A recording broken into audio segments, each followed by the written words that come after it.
was good, man. You want it to be tight, right? Yeah, it gotta be tight. Gotta be tight to be right.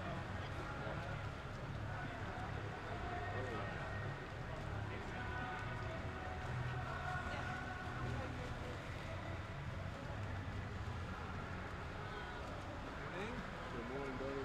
Feeling good? Oh, yeah, feeling very good. Go back to back, actually. And the back is the big. Yeah. You need a fly? Do I need a fly? You use it fly? No. I only got about 35 meters in it. So you can imagine. Not very compatible. All right, brother.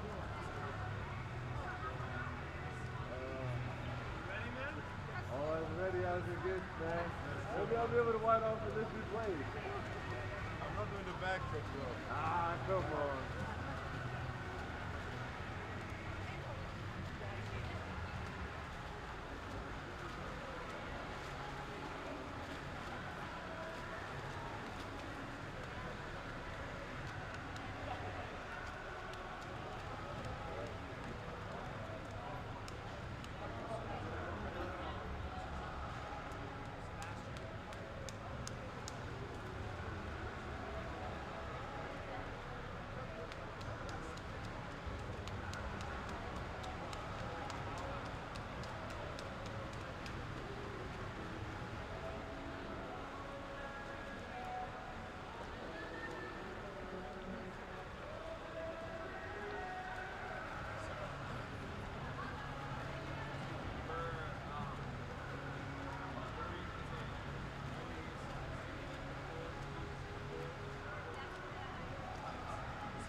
Good morning and welcome to the Paraswimming World Series USA 2025 in Indianapolis, Indiana.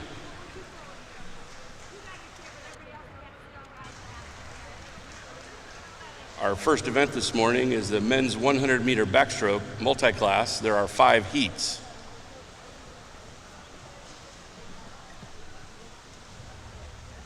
So we are getting rolling on day 3. Welcome to the Natatorium. We're starting off with 5 heats of the men's 100-meter backstroke, class S1 and 2, and 6 through 14.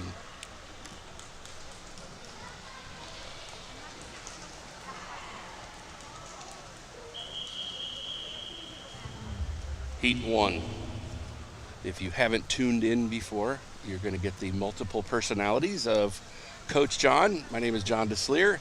I am high up in the perch watching all of the action with about 3 or 4 screens giving me all the information that I could possibly need to interpret for you what you're watching. This is the pinnacle series of World Paraswimming. World Paraswimming started probably 5 or 6 years ago, the World Series. We've tried to host one annually here in the United States to give the athletes from the Americas an opportunity to not have to travel too far to get to a world-class event. Our first event is out and underway, and I'm going to announce who's in it. In the water is Heat 1 of 5, Lane 1, Cougar Clifford. Lane 2, Gabriel Geraldo dos Santos Araujo. Lane 3, Alex Cooper. Lane 4, Mateus Brambilla. Lane 5, Nicholas Montez. Lane 6, Jackson Ingram. Lane 7, Alberto Caroli Arbaza Diaz. And in lane 8, Paola Gonzalez. This is Heat 1 of 5. So those of you who have been watching, you know that I'm the venue announcer, the music guy, and your live stream host. So what we're doing with this particular live stream is having me and my 35, 40 years of experience as a coach from age group, Olympic, Paralympic, triathlon, paratriathlon. I'm really just here to help interpret what you're watching on the screen. What we're watching on the screen right now is swimmers in multiple classifications. So you're going to see all different styles of the strokes that you may know based on the ability that these athletes are bringing to their races.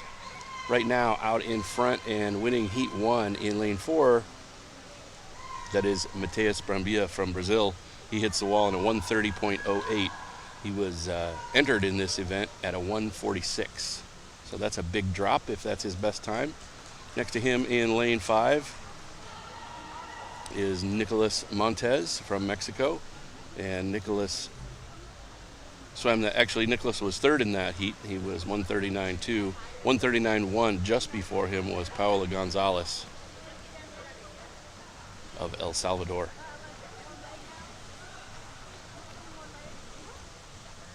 You see 3 or 4 different styles of backstroke here. Gabriel there at the bottom of your screen has been having a successful meet. Obviously, he's a rock star in the Paralympic world, multiple medal winner over multiple Paralympic games. He is among the best dolphin kickers on the planet. That's Olympic, Paralympic, any kind of swimming. When it comes to pound for pound champion, just like they talk about it in boxing, there's really not anyone better than Gabriel. Certainly not at this meet, but we are all here to try to catch him and learn from him. In lane 1, you see Cougar Clifford. He is in the S2 classification, and the things that he is doing, it looks like, hey, he's just floating down the pool and pulling pretty easily with 2 arms. He is actually keeping his body in almost a perfect spinal alignment so that his legs can remain as the least resistant possible. And he's got that double arm rhythm. If you watch really close, you could even see he kind of has a breathing rhythm. He's not breathing every stroke. He'll hold his breath for a couple strokes, and what he's doing there is keeping his lungs full of air, which helps him remain more buoyant. And then his breath is usually pretty quick. He'll kind of blast the air out and take a big breath back in. While he's doing that, you can see his body will drop a little bit because he's using that air in his lungs for buoyancy. So it's not always what it appears. That's Cougar Clifford from Team USA. He's 26 years old, S2 classification. He entered this event with a 3:54. They've just gone a little over 4 minutes. From time to time in the events today, athletes are starting to fatigue a bit. This is our 5th session in 3 days. Most of these swimmers are making the finals, so they're swimming all of their events 2 times, and we are in the 5th of 6 sessions. Our session tonight will start at 5:30 Eastern Time. 4:24.6 for Cougar Clifford. Crowd's giving him some love. They blow that double whistle, and that gets everyone in the pool the cue that it is okay to exit. That's done for safety and for common courtesy. Nobody gets out of the pool until everyone is done.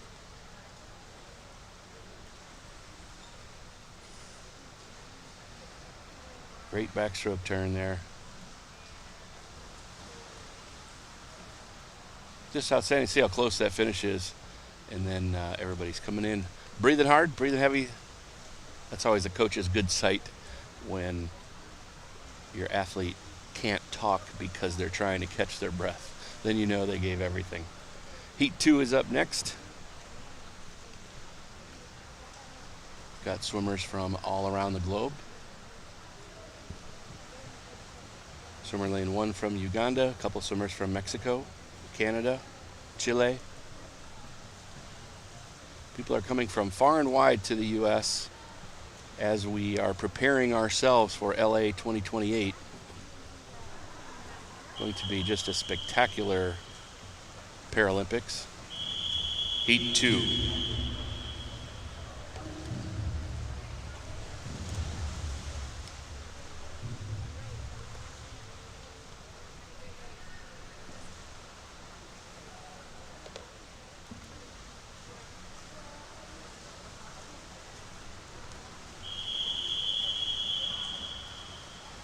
Pretty standard starts for this heat.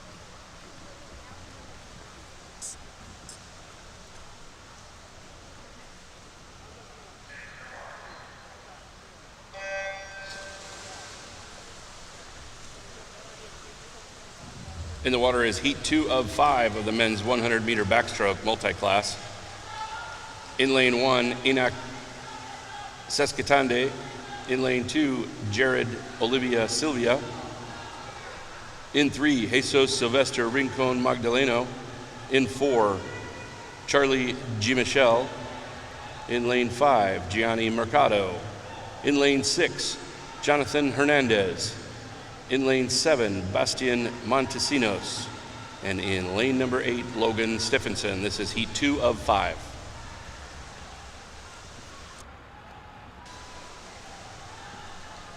Being the only one announcing for these 3 days, I can already hear my voice starting to crackle a little bit. Hope that's not too distracting.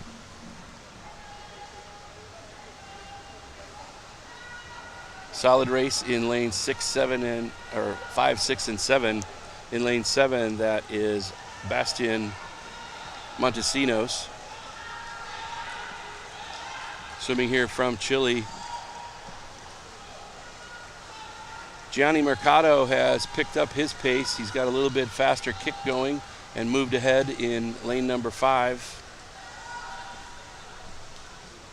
He entered with a 1:30.99 and he finishes this race 1:29.66. So he's a little over a second faster. These swimmers are vying for a final tonight. There's 3 heats in the finals for each event.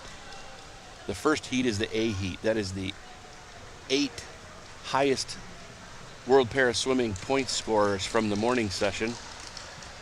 Our second heat is the 8 highest point scorers in the 18 and under division, and that is the youth division. And then the B final follows them, which is the remaining 8 swimmers from the morning heats.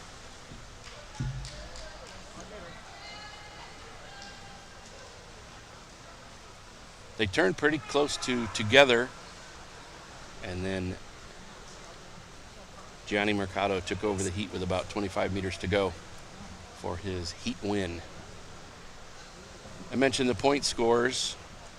They are calculated in each event in each classification, so it's a very complicated thing for our meet admins to accomplish. We may have had a disqualification in the previous heat.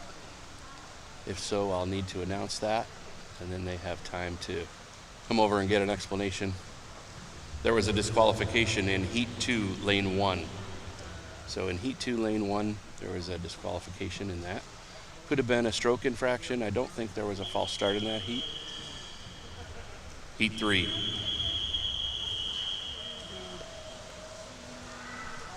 So Heat 3 swimmers are getting ready to go.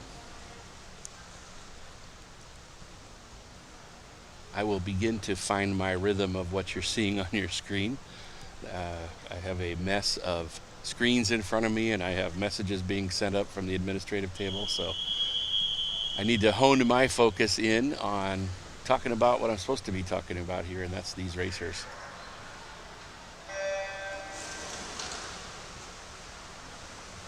Great start from lane 2. That's Marcus Vital from the USA. Let's hear about who's in this heat. In Heat 3 of 5, Okane Nolasco Presidio. In lane 2, Marcus Vital. In 3, Ty Austin. In 4, Sebastian Guzman Ortiz. In 5, Lucas Collada. In 6, Antoine Saint-Germain. In 7, Cyrus Kia. And in lane 8, Marcos Miguel Jimenez Cencion. This is Heat 3 of 5.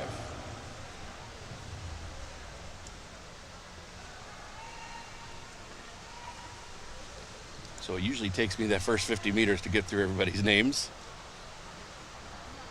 Pretty classic V formation going down the heat, which means they're swimming up to their entry speeds. You see the middle lanes a lot of times go out in the head of the heat, and that is just because they have faster times than the rest of the swimmers in the heat.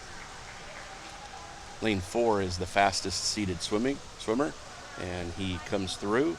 That is Sebastian Guzman Ortiz from Mexico. He finishes that heat first in 1:21:30. Just behind him is Marcus Vital from the U.S.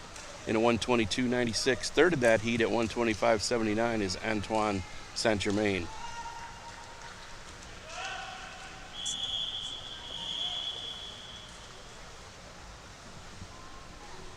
We'll look at their times and then look at a quick recap of starts, turns, and finishes.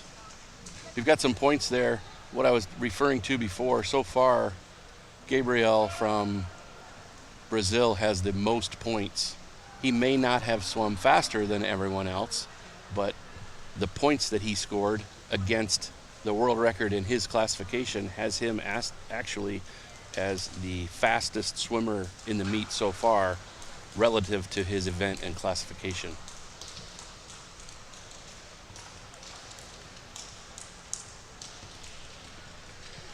It's a complicated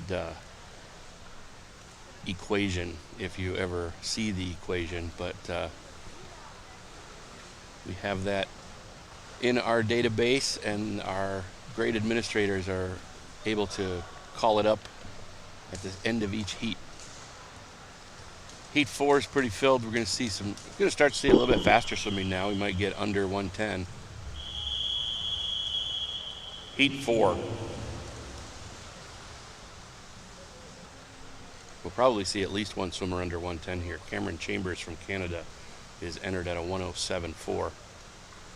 And then everybody else is entered in this heat at just above 1:10.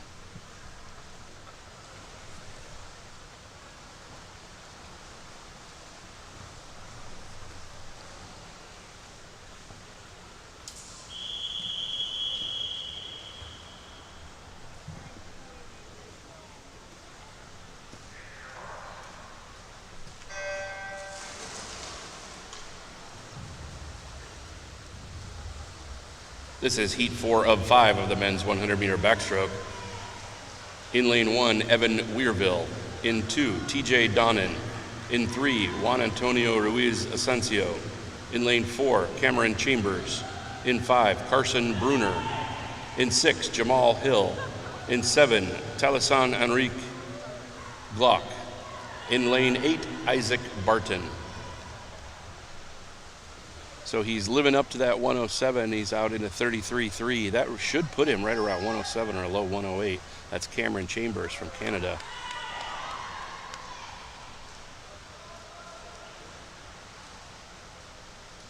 Got very long arms. Definitely going to be able to pull a little further than everybody else in this heat. And if he can not only pull further, but pull a little faster, you see exactly what you're watching. And that is Cameron Chambers, going to be the heat winner of heat number 4. Just over, he's going to get it 109.0, so it wasn't far off. He was 33.35 for his splits.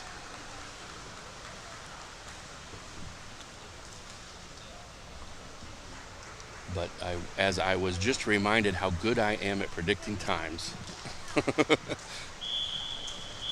Yeah, he was definitely going to be under 110. The other stuff he's been doing in this meet, he showed some good energy.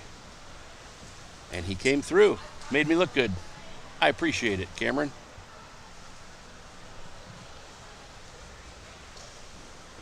Now, as far as best times in this next heat, we have a swimmer, Lawrence Sapp, that has the capability when he is at his 100% to be under a minute. He also is just fantastic underwater, so we'll get a little clinic from Lawrence Sapp in lane 4 of the next heat. You can see Cameron there finishing his 100 backstroke. 109.0, he was just a second under 110, or first swimmer under 110. And he is getting a good look at his time. Like I was saying, Lawrence Sapp in this heat should dominate this heat, but you never know. Right behind him is Rahman Saleh from Azerbaijan, entered at a 1 minute flat. Heat 5.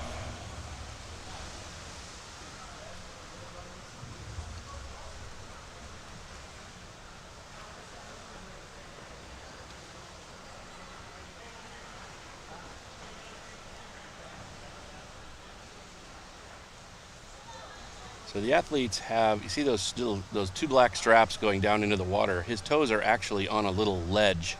It's a little portable ledge that as soon as he starts, that thing will retract back up into its case there on the pool deck.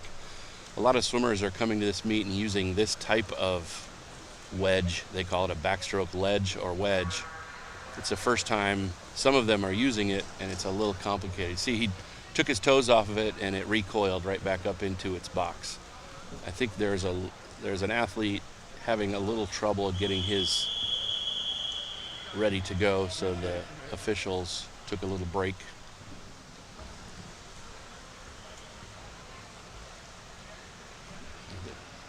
Those ledges are pretty fickle. It's not that new a technology, but they're all pretty complicated. But Lawrence not only will probably get away first, he'll be underwater and just swimming very fast with his dolphin kick. You can see his dolphin kick is so fast. The world is starting to catch him. He's not getting any slower. He has taught everybody how to do that. So he's got to keep making his bag of tricks better and better and better, which I'm sure he will as we lead into the LA Paralympic Games. That's Lawrence Sapp is out near the front of this heat. Rahman Saleh has taken a little bit of a lead. Now it's changed over to Thomas Gallagher from Australia.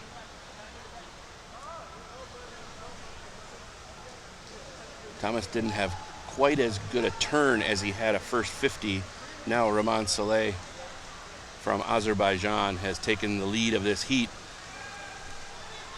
I don't know if anybody can challenge him. If it's going to be anybody, it's probably going to be Thomas Gallagher, as looks like he's got another gear that he's going to now. He's starting to edge up, but I believe there's not enough pool, and Rahman Saleh from Azerbaijan entered at a minute flat. Is a little bit off of his time at 103.3, but that was certainly a great race across the center of the pool.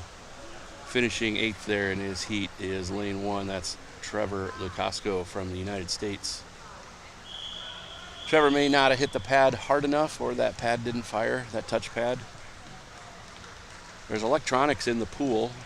No risk of electrical shock. It's very low voltage. But we have electronic timing system. There was a disqualification in heat 4, lane 7. So heat 5 has finished. That is the conclusion of the men's backstroke. And we will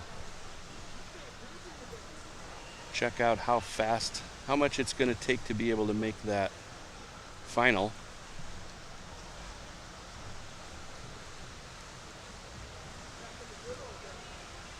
They don't quite have that last heat's points yet, but I don't want to get too spoiled.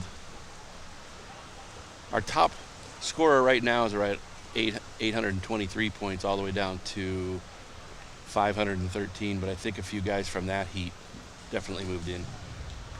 Our next event is event number 18, the women's 100-meter backstroke multi-class. There are 6 heats.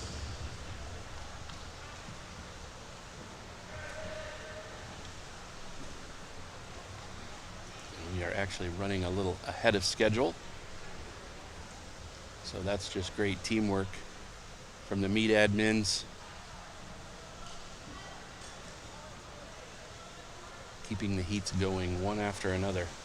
There's a lot of work that happens behind the scenes at a swim meet, especially a world-class swim meet like this, that we don't just take the times and that we see on the wall.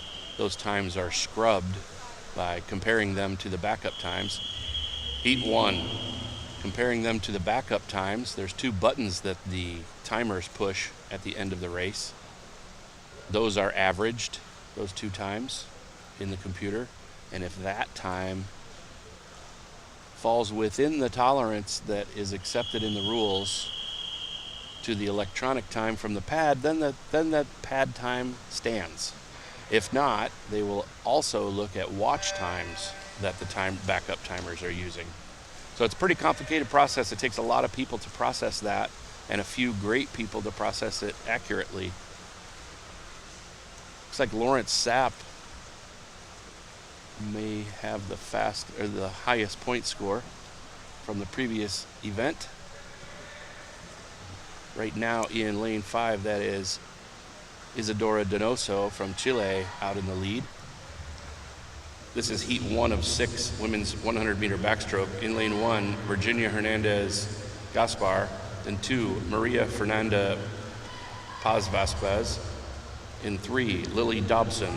In 4, Gabby Schoparth. In 5, Isadora Donoso. In 6, Caitlin Trevor. In 7, Gray Rutledge. And in lane 8, Eden Schroeder.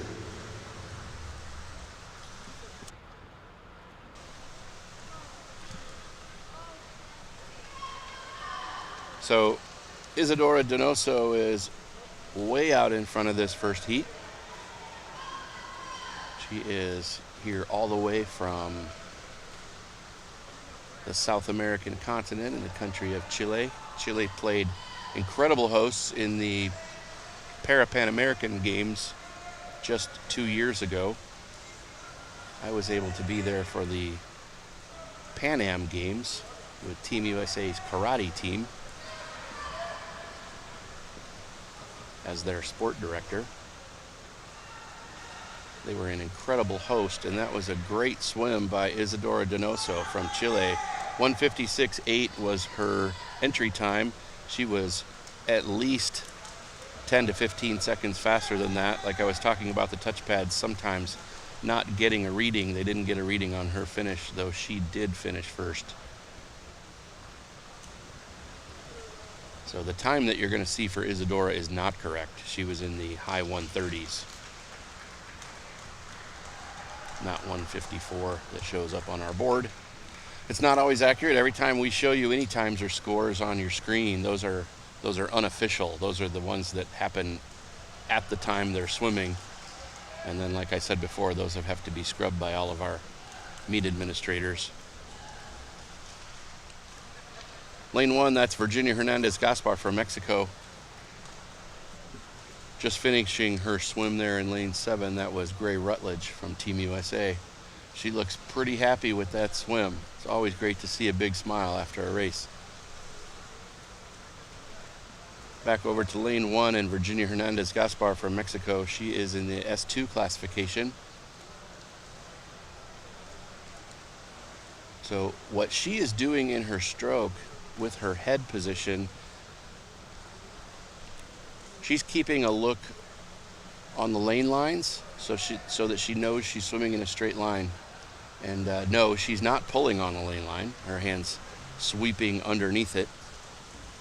But she may be working on swimming her backstroke in a straight line, and a good visual cue, if you're able to have it, is that lane line. She's also looking for that red color because now she knows she only has 5 meters to go. That is Virginia Hernandez-Gaspar from Mexico, finishing in a 3:38.03, and then down in lane number 8 from the U.S., this is Eden Schroeder in a 3:43.27.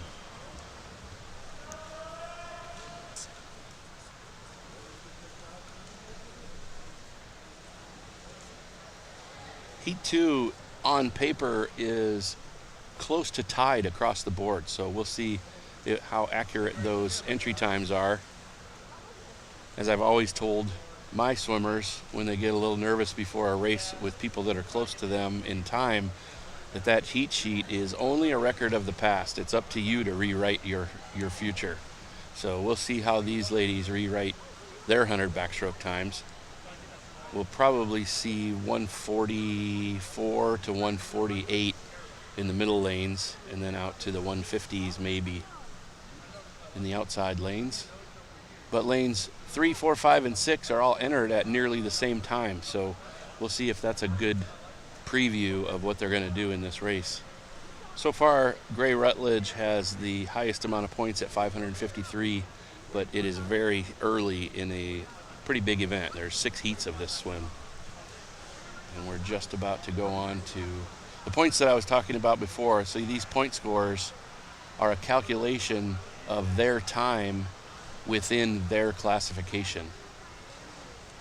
So Gray Rutledge, as a S2 classified swimmer, has earned 553 points. Heat 2.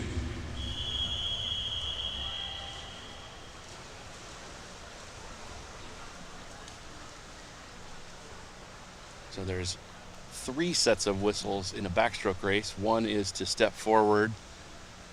The next set of whistles is to enter the pool, and that final one is to be set, because the next thing they hear is take your mark.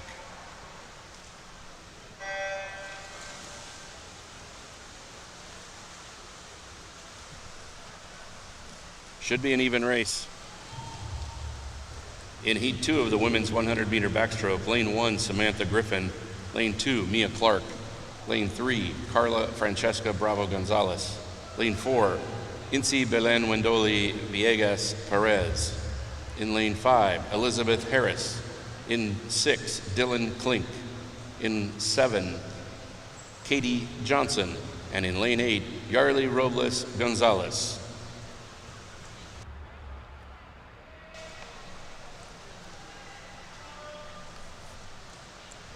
Swimming backstroke with just that one arm and leading the heat. In lane 6, that is Dylan Klink from Team USA. She is in the S6 classification for backstroke. See, she's got a good rhythm. If you watch real close, you can see she has a breathing pattern. She breathes in just as she enters and breathes out the rest of her stroke.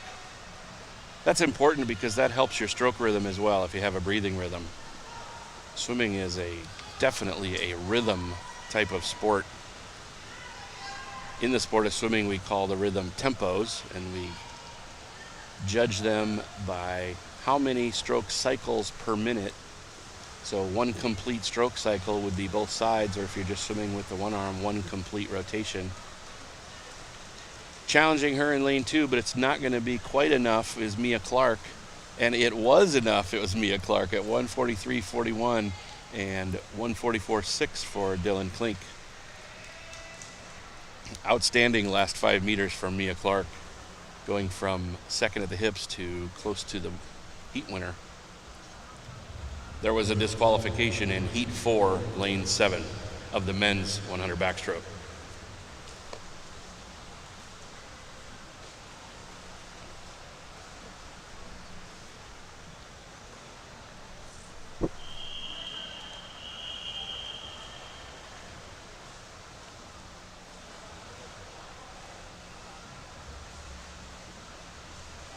There was a disqualification in heat 2, lane 7.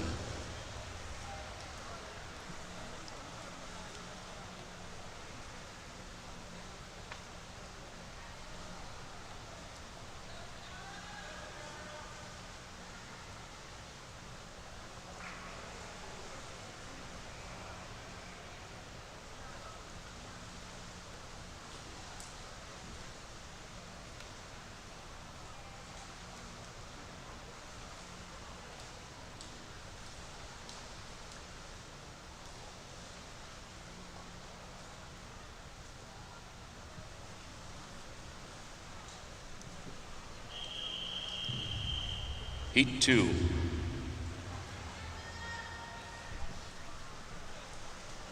Heat 3. Apologies. Heat 3.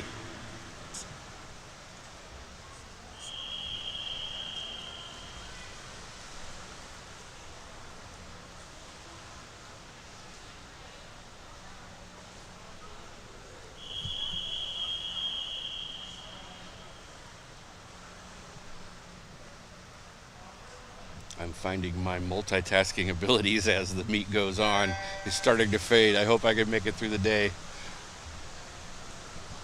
I'm sure I'll be fine. In the water is heat 3 of 6. In lane 1, Diana Jimenez Martinez. Lane 2, Ivy Rose Pohl. Lane 3, Sarah Miranda Corrales. Lane 4, Vivian Wandich. Lane 5, Tessa Nagy. Lane 6, Kiara Bauer. Lane 7, Amanda Sheward. And in lane 8, Jessica Dene Carapia Pelastre. This is heat 3 of 6. So you kind of hear Coach John's radio voice when I announce to the arena, but this natatorium is a very big room, so I'm trying to be very careful to not only not butcher the name, but enunciate the best that I can. And then you get to conversational Coach John as soon as I'm done with my announcements.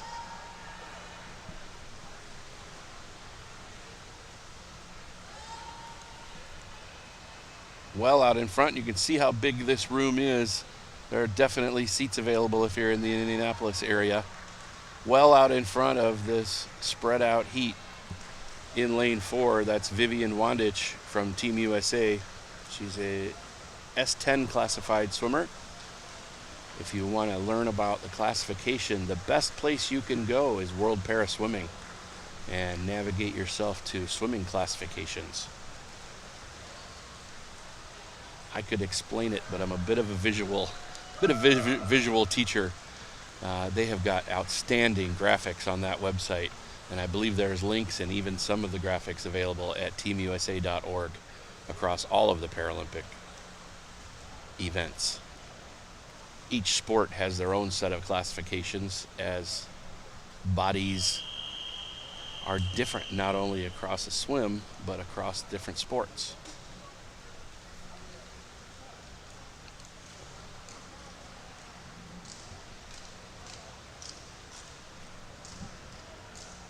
Vivian took the lead there pretty much right out of the start, held on pretty strong. She got a little bit of a challenge from Diana Jimenez from Mexico over in lane 1, but then took off coming out of her 50 turn.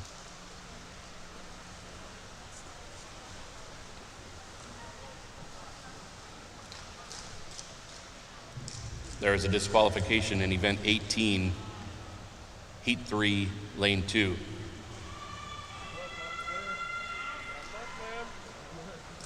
got got in there and out-touched him. He wanted to beat you so bad. I said, he out-touched you.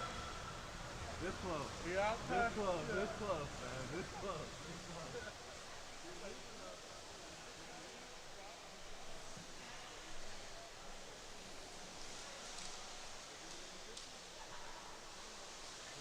Second chance.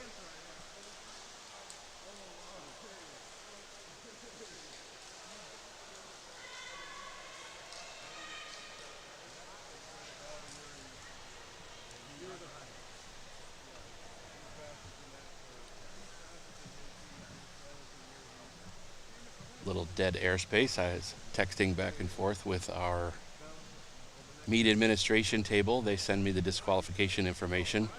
Part of the procedure at a meet in Paralympic competition at the pool anyway is when there's a disqualification, it must be announced as soon as possible. Heat 4. As soon as possible by the venue announcer.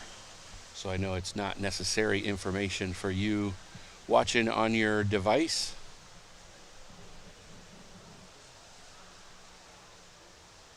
It used to be that we had to read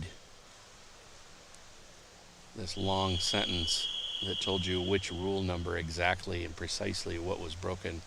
That was actually good for the coaches because they could look up what the specific infraction was, and they could better prepare what they were going to talk about with the official if they were going to protest. Now you just hear the event, lane, and heat. Heat 4 in the water. In lane 1, Maya Dillingham. In lane 2, Alma Valentina Jimenez Pinedo. In lane 3, Hannah Sloan. In 4, Kenley Teller. In lane 5, Ali Deal. In lane 6, Dariana Stefania Makeda Andrade. In lane 7, Tatiana Orsburn. And in lane number 8, Mallory Wegeman. This is heat 4 of 6.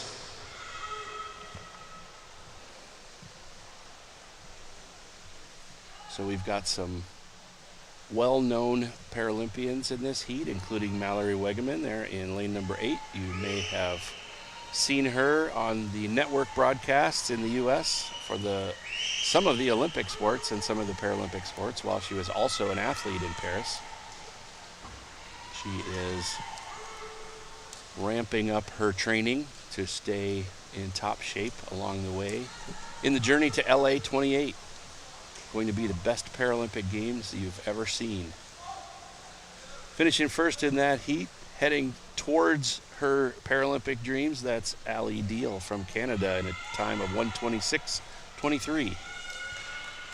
Second behind Ali, right next to her, was Kenley Teller from the United States to a time of 1:26.49. Third in that heat, 1:27.2, was Alma Jimenez Pinedo from Mexico. You can see their times and their places. Everybody gets away from that wall a little differently, and then they kind of even the score on the swim.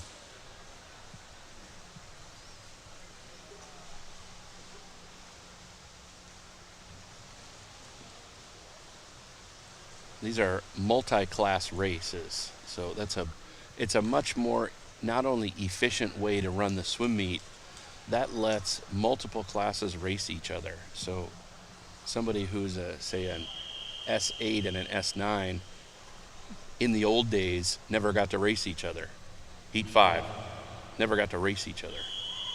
Now they do.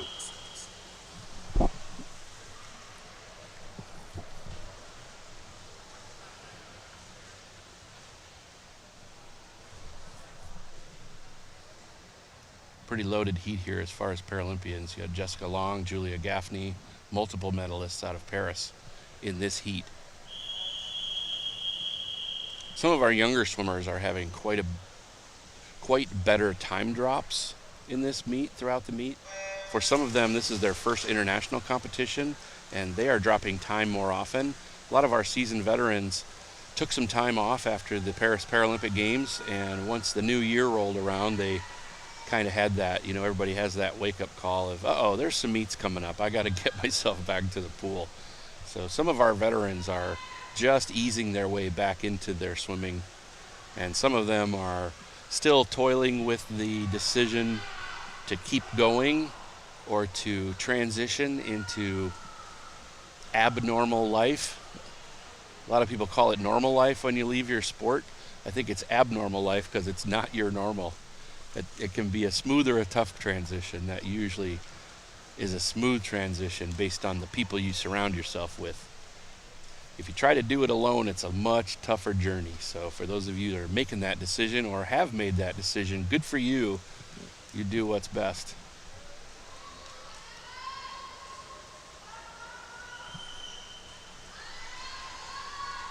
Pretty even heat.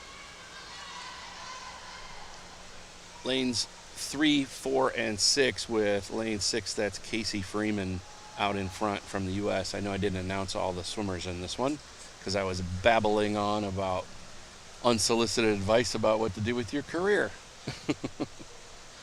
Great swims across the pool. Entry times for Casey was 1:22.4. She was 1:22.8 for the win there, so just about 0.4 of a second off of her entry time.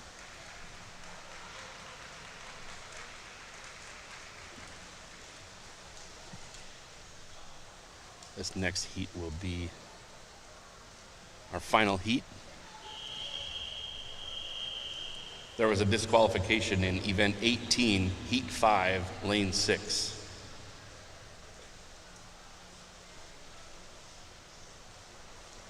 So they've gotten into their groove of reporting the disqualifications. I got one within 30 seconds of the end of that race. Sometimes they take a little more time. The person who makes the call tells their findings to the meet referee, and the meet referee accepts that or does not accept that, and then it becomes a disqualification that is then open for explanation to the coach or an athlete where they can appeal the decision. So sometimes there's a long conversation before a disqualification is actually made. They really want to side on the side of the athlete. So if something is very, very close and not completely clear, they will not make the disqualification, but if it's clearly a rule infraction, they'll call it. That keeps our sport integrity rolling. Our final heat coming up, heat number 6, is a Paralympic star-studded heat with Gia Pergolini, Ellie Marks from Canada. You've got Mary Jibb, Australia, Jenna Jones. This one I think is going to be all business because these are backstrokers in their main event for many of them. They want to get into that big final at night, heat 6. They want to get into that big final at night, and you're not necessarily swimming to be the fastest time. You've got to get the most amount of points. Right now it is Danielle Doris, an S7 swimmer from Canada, who has 876 points. She's your points leader going into this last heat. We'll see if anybody can break in there. Right now you have to have 674 points in order to break into the top 8. I sound like I'm just doing this stuff off my head, but I've got all this information being sent to me, and I have to process what we really want to talk about. Lane 4 out in front of this heat, that is Gia Pergolini.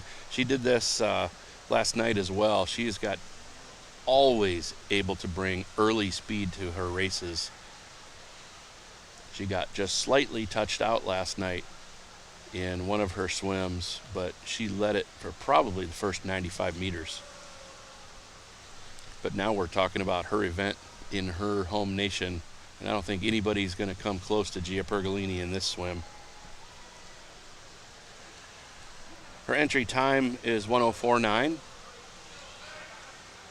We'll see how close she can get to that 1:04 time.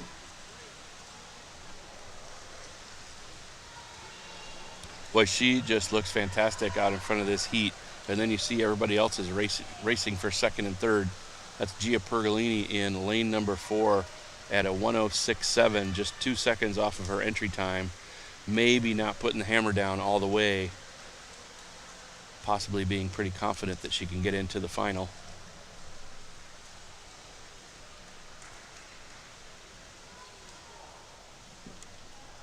That heat is finished now, from 106.7 to 125.4 and everything in between.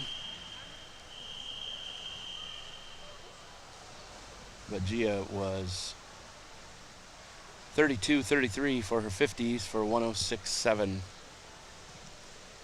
I was hanging out down on the pool deck before this session, and the swimmers are all pretty relaxed, having fun with each other.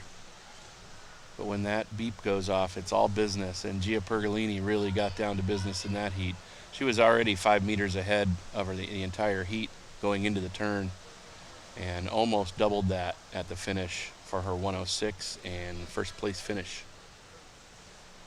She also has 944 points out of that. She is unofficially our top point scorer going into the finals tonight, so you'll see her in lane 4 of the final heat. Next up is a loaded event, 7 heats of men, 6 heats of women. This is going to be the 50 freestyle. Some people call it the splash and dash. You can see Ellie Marks with a 125, but up against the world record in her classification, she earned 921 points. So she was near the cutting edge of that event. So you gotta really know what you're watching when you watch these swims. Just got 3 swimmers in heat 1 of the men's 50-meter freestyle. Next event is event number 19, the men's 50-meter freestyle multi-class S1 to 13. There are 7 heats.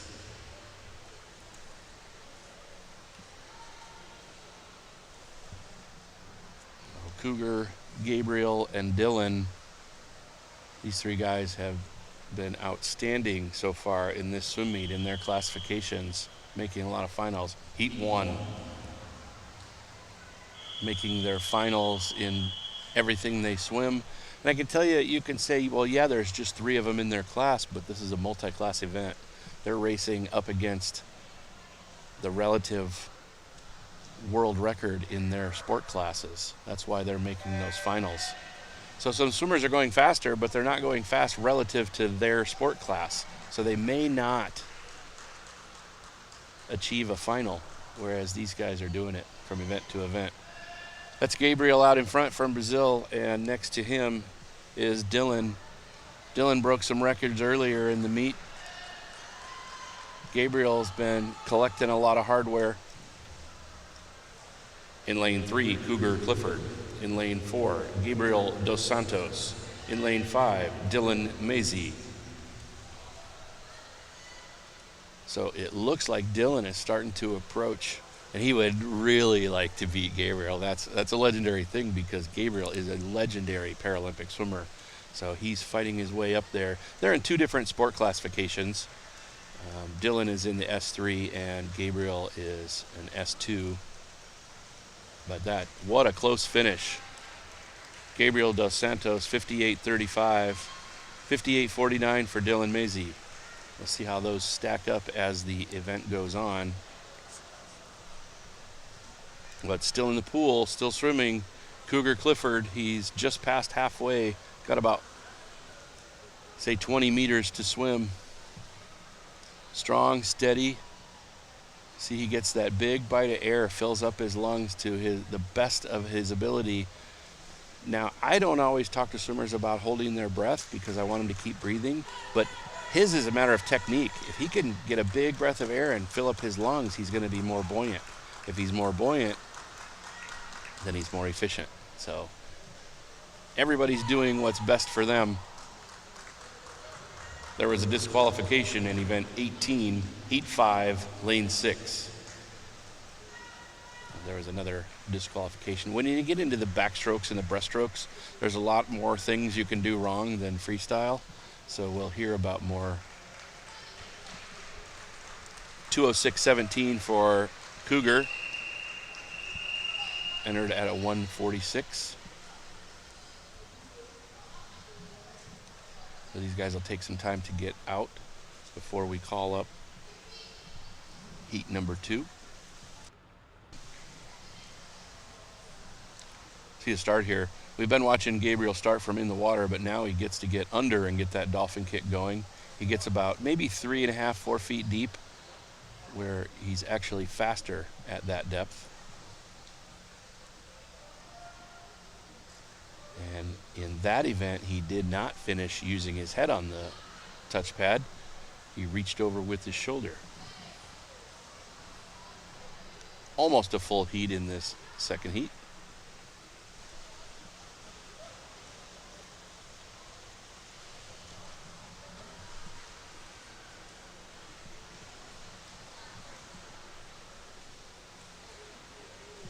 You're watching the Paraswimming World Series USA stop for 2025, brought to you by World Paraswimming, Heat 2, World Paraswimming and the US Paraswimming.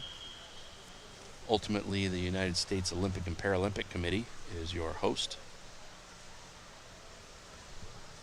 Pretty full heat here. We'll give these guys the time to get over to their lanes and get themselves set up.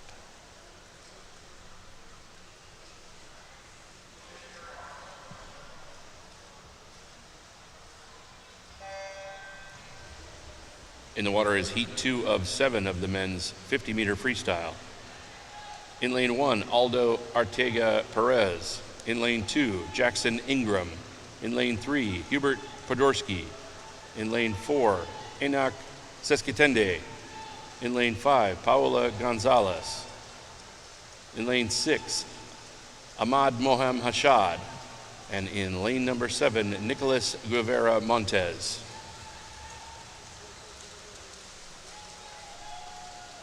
In lane 5, that's Paolo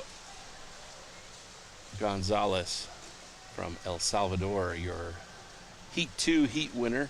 He was 36.55, second place just behind him, and next to him was Enoch Seskitande from Uganda at a 36.89. Third place down in lane 2, Jackson Ingram at a 39.22.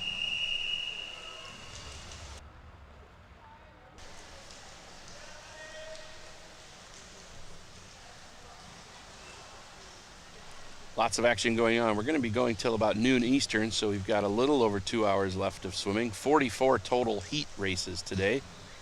Here's that start again from the previous 53.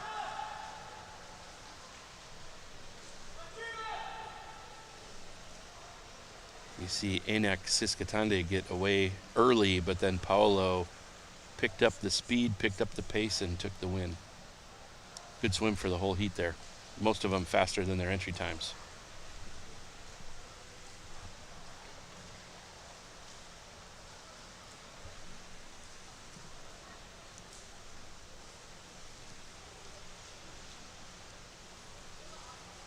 At a Paralympic swim meet, there's a pretty long pause between each heat, and if you're wondering why, we give the athletes all the time they need to finish exiting the pool. Sometimes that takes a little longer than you might be used to, but not longer than they're used to.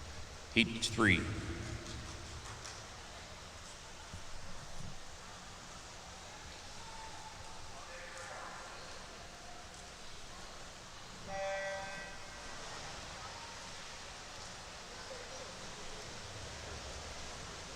In lane 1, Jared Silva. In 2, Carlos Roca Hernandez. In 3, Josue Rodrigo. In 4, Abbas Karimi. In 5, Bastian Montesinos. In 6, Jonathan Hernandez. In 7, Rubid Rango Lopez. And in lane 8, Logan Stephenson. This race is the property of Bastian Montesinos from Chile. He finishes in a 29.99, so he just squeaked under 30 seconds, and that's about a 4-second drop from his entry time, so he should be pretty happy with that. Got the fist pump and the happy face. Abbas Karimi was on the refugee Paralympic team in Tokyo and then became a U.S. citizen and represented Team USA in Paris. Abbas is a great story, got a great book out there. Look him up if you would like to be impressed with somebody.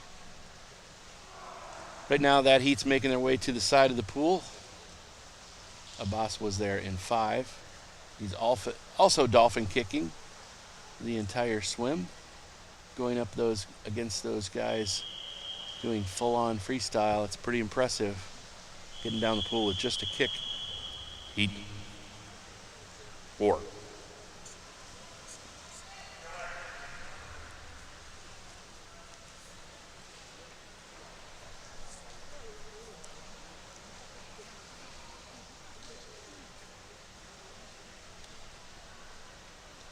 So heat 4, they called them back down. I don't think everyone was up on the block when they were ready. Full heat here, all 8 lanes taken.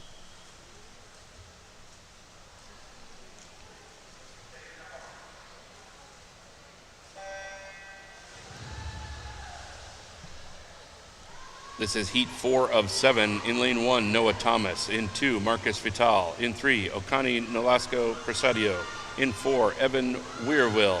In lane 5, Isaac Barton. In 6, Mateus Brambilla. In 7, Zach Shattuck. And in 8, Michael Drellis.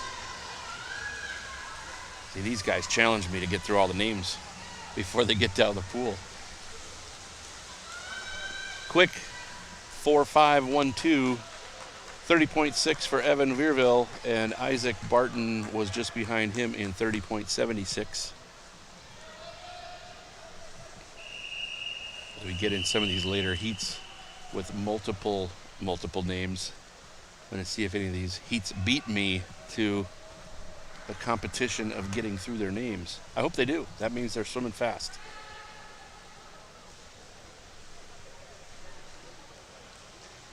Next up is heat 5.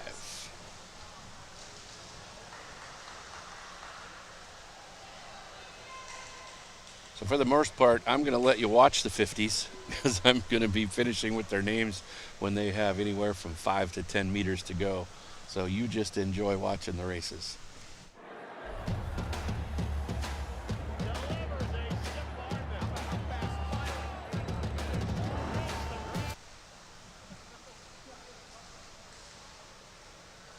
There's your start list for heat 5. A lot of U.S., Chilean, and swimmers from Mexico.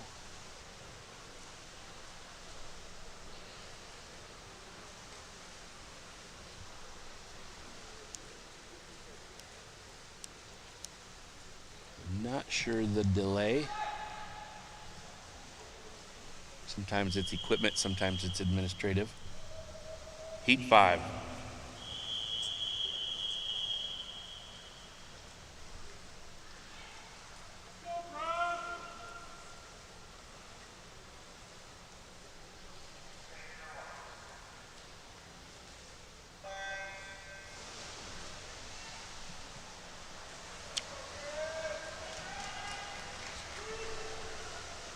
And in this one, I'm just going to let them swim. I'm not going to tell the venue their names. They know who they are. There's not time to get through everybody on this heat. Out in the front of this heat is lane number 2. That's Martin Saavedra from Chile. I don't think there's enough pool for his challenger there, Sebastian Guzman Ortiz. And then Brad Snyder was right in there as well in lane number 4. Great swimming for the whole heat.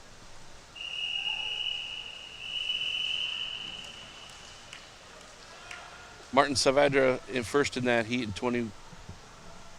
They wiped those times out. The admins flipped through that one faster than we were ready. But it's the 50. Everything happens fast around the 50.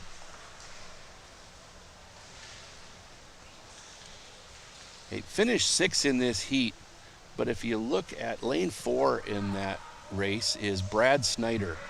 Brad Snyder has been a Paralympic swimmer. He has been a Paralympic paratriathlete, and he now sits on the U.S. Olympic and Paralympic Board of Directors as an athlete representative. Heat 6.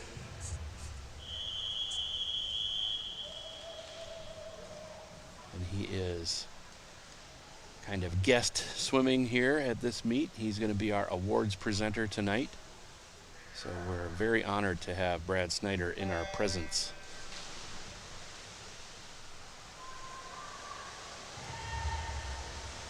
Lane 1, Nestor Hernandez. 2, Diego Ariames Rios. 3, Noah Bush. 4, Callum Simpson. 5, Noah Jaffe. 6, Caleb Arndt. Octavio Romero Velasquez in 7, and Miguel Lopez in lane 8. And that is lane 4, Callum Simpson from Australia. Hit the wall in a 26.99. I think he's one of our first swimmers under 27 seconds.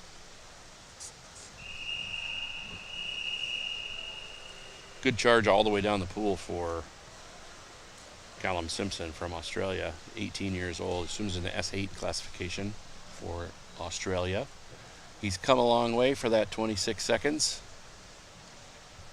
And he can take that home with pride. Outstanding swim.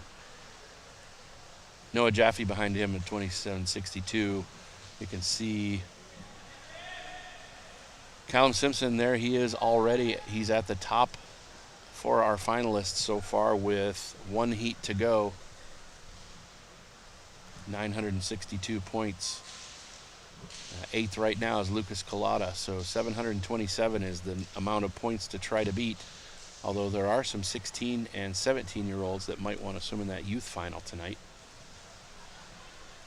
18 and under top 8 point scorers from the morning advance to the youth final, unless they would prefer to swim in the A final if they qualify for the A final. So Callum Simpson will definitely be in that situation. He'll have the choice to swim in the big A final. Heat 7. Swim in the A final or be the top seed so far in the youth final. That's a good set of problems. It's 10 o'clock here. We are Eastern time. They used to call it East Coast time. We are nowhere near the East Coast. We are in Indianapolis, Indiana, right in the middle of America. A little bit southeast of Chicago if you're looking for us on a map. And in Egypt, it is 6 p.m. sharp. We have some Egyptian swimmers. We had a couple of Egyptian swimmers in the 50 free. Let's watch this heat. It is across the pool. Who's going to pick up their tempo and kick? And there it is right there out of lane 4. That is Rahman Saleh from Azerbaijan. It's a long trip for 25 seconds, and he just knocked it out of the park, pardoning the baseball reference for the rest of the world. 25.05 for Rahman Saleh from Azerbaijan. Just behind him, 25.29 from Italy, that's Simone Barlam. 3rd place in that heat, another 25.39 from all the way from Kansas City, Kansas, or Kansas City, Missouri. I'm actually not sure which state Yassine lives, but I know he's a proud Kansas City Blazer. And he is from Overland Park, Kansas. So I got the Kansas part right the first time. So the Kansas City Blazers have produced multiple Olympians and Paralympians throughout the history of our sport. Go back to Catherine Fox, who swam at Stanford. She was on the, now I'm just going to be wrong, and it's probably on a cheat sheet on the wall in front of me where Catherine Fox swam in her Olympic Games. In the 2000s, I do know that. That wraps the men's 50 freestyle. Next up is the women's 50 freestyle. There will be 6 heats of this event. The next event is event number 20, the women's long course meter 50 freestyle, multi-class S1 to 13. There are 6 heats.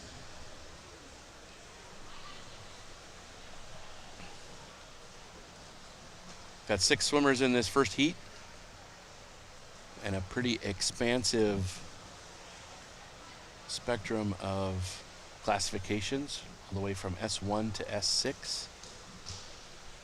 The United States has not had an S1 swimmer in quite a few years, at least in the Paralympic Games. We have swimmers from that classification. Not all of them have been qualifying for the games, but we have an up-and-coming, no pressure Eden Schroeder. So she'll show you what she's capable of in this first heat. She'll be in lane 2. Eden is being assisted there for her entry to the pool, and then we'll be able to watch how she starts a 50 freestyle. So everybody swims and races their starts based on what they bring to the pool. So this will be interesting to watch how all of these athletes do their starts. It is legal in Paralympic swimming to have an assist, which means if you don't have the ability to grip the starting blocks or the wall, you can have an assistant hold your foot or hold your hand to the wall. And then the only rule is they don't get to push you forward. You have to leave the wall on your own. So you could get assists for balance up on the blocks or down in the pool. Heat 1.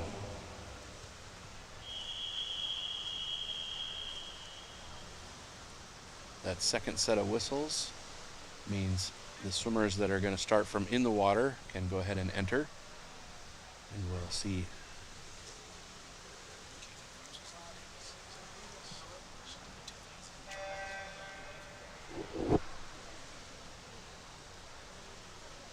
Underwater Warrior, it is so much faster underwater. The only rule in underwater, see that yellow mark on the lane line they're passing, your head has to break the surface in a freestyle, butterfly, and backstroke event before you get to that yellow mark. She was probably 2 meters from it, but outstanding.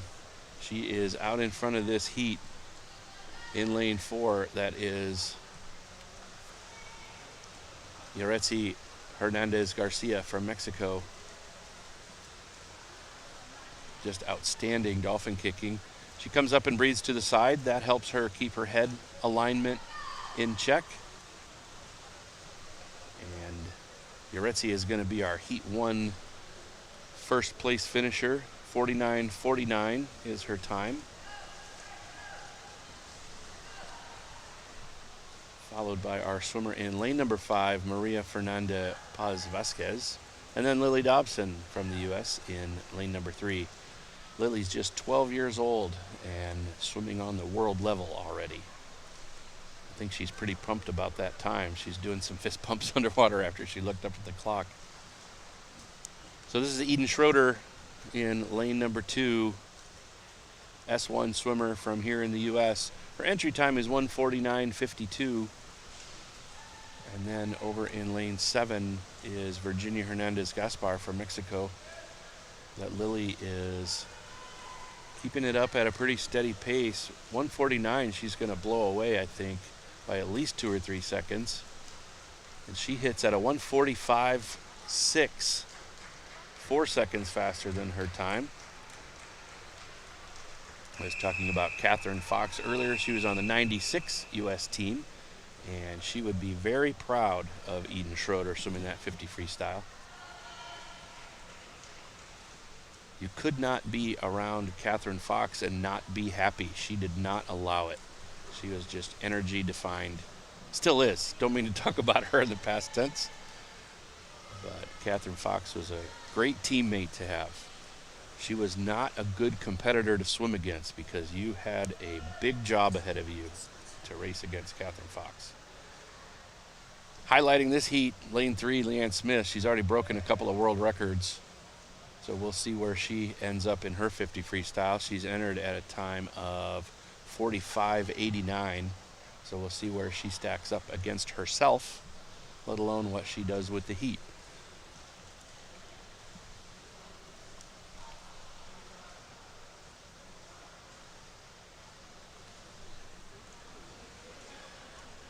She's had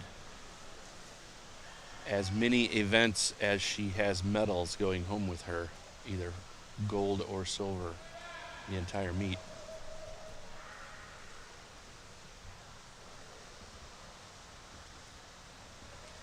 Eight swimmers anxiously awaiting their whistle to step forward for their heat. This will be heat 2 of 6. And they will just press themselves either into the pool for a start or up on the blocks for the women's 50 freestyle, heat 2 of 6 coming up.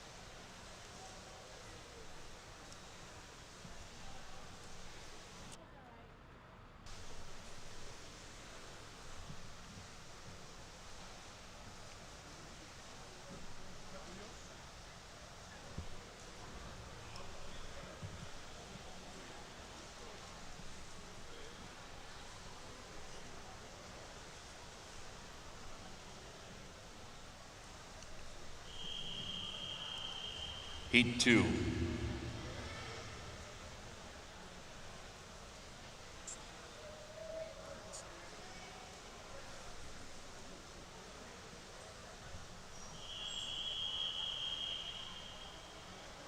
you can see the swimmer in lane 2 on the block getting a balance assist on the way up to the block, but it looks like she can go on her own. And then in lane 2 getting some pressure on her upper limb to keep contact with the wall for her start.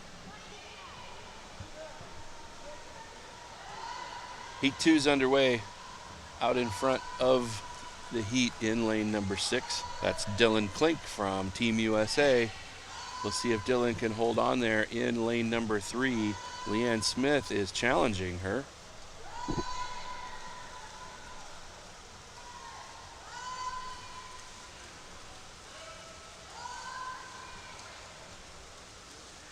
Looks like Leanne in lane number 3 is going to win this heat in a multi-class event. That's a big deal. Swimming a time of 41:45. Remember, I told you she was 45:89. That's 4 seconds faster than her entry time.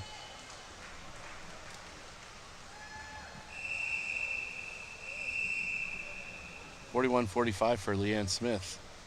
Coming to Yuritsa Robles Gonzalez from Mexico. One is in 42:0.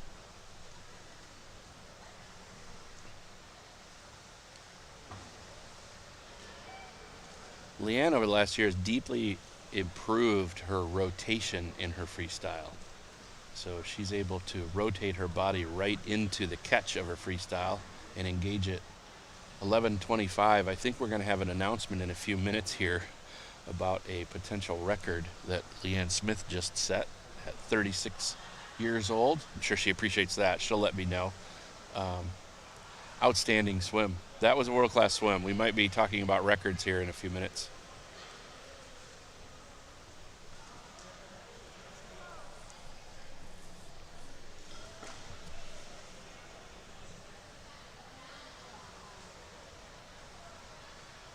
Fastest entry time going into heat number 3 is Mia Clark in lane 4.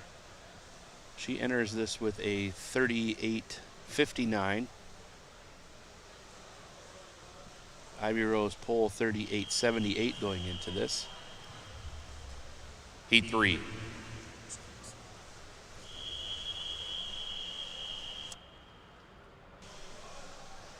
I get my projecting arena voice before each heat. Each heat needs to be announced in the arena right after the first whistle. It's kind of like when you get on a plane and they tell you where the destination is. You probably already know that, but just in case, we'll tell you what heat you're in when you're behind the blocks.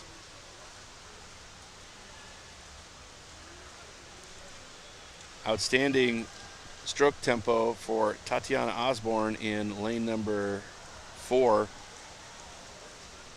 And I said that wrong. I was just talking to you about the next heat.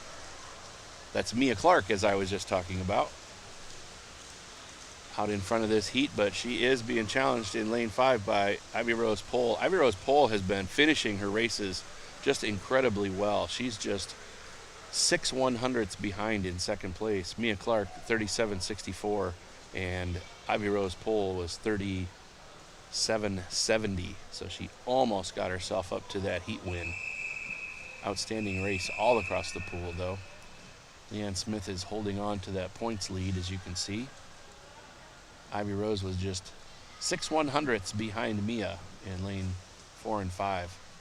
Great race across the pool, but really a good battle for first and second.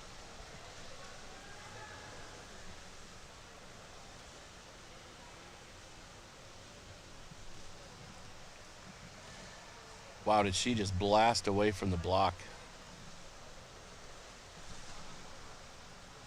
So, looking at it from a coach's eye, Mia Clark won that with her start. Ivy Rose outswam her, but Mia Clark just blasted off that start a little bit faster.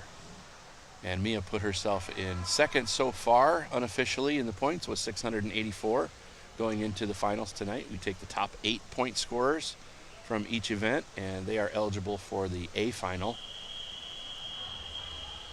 Heat 4.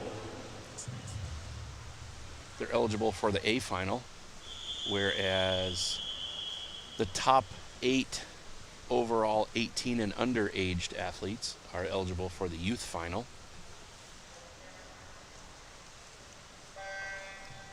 This is heat 5 of 6 in lane 1.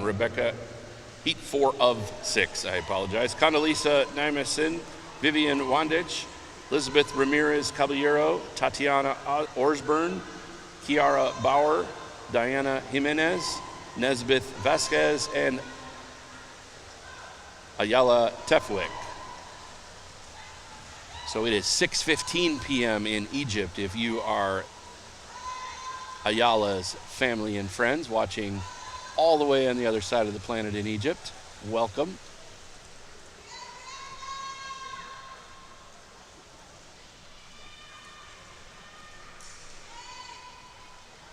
First place in there, though, was the outside smoker Condoleezza Nakazibwe from Uganda. She's in lane 1, 34.72. Second, Tatiana Orsburn from the U.S. in 35.24. And third in that heat was Lisbeth Ramirez Caballero from Mexico.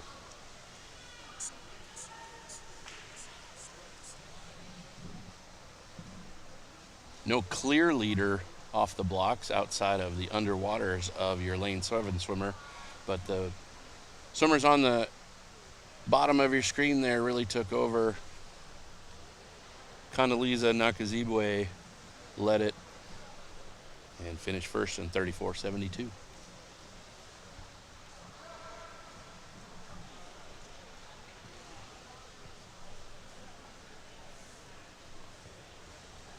Up next is heat 5 of 6 heats.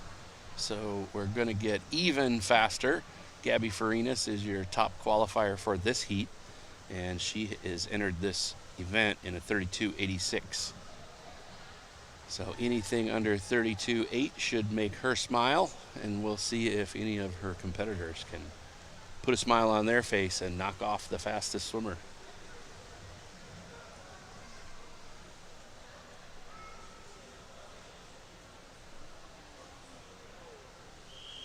Looks like Gabby's going to be heat 5. Gabby's going to be easy to spot in that bright pink cap she's wearing.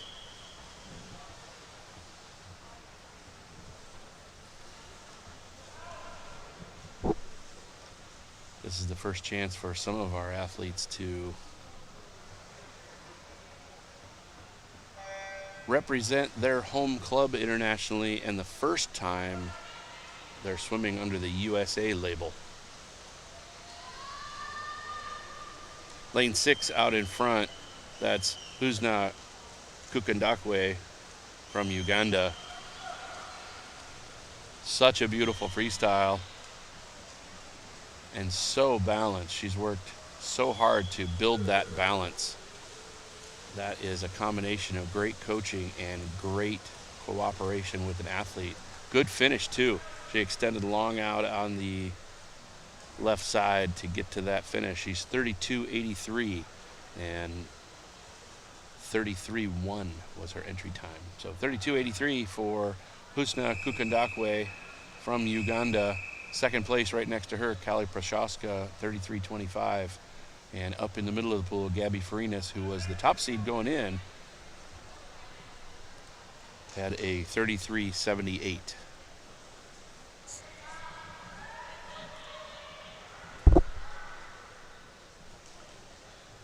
You see Husna took over right after the start and really did not allow anyone to catch her. We're seeing some of the point totals scroll there. We're not in control of that, so we'll just kind of watch at what they're giving us. That's the computer screen of our meet administrator. She is knocking it out of the park for us, getting these points calculated almost as soon as they hit the wall.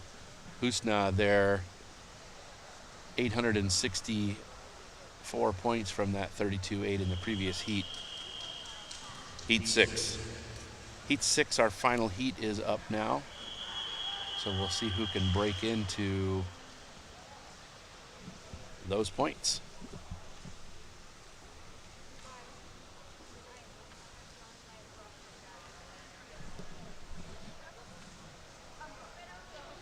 So they stood him back up. The starter might not have been happy with somebody on the block. Sometimes there's some movement, and so they'll give a little extra. Sometimes they let them know where they can and can't hold on for their start. Some athletes will just do what they want to do regardless and see if the officials let them get past. Looks like this particular swimmer had to be instructed on how to do the start.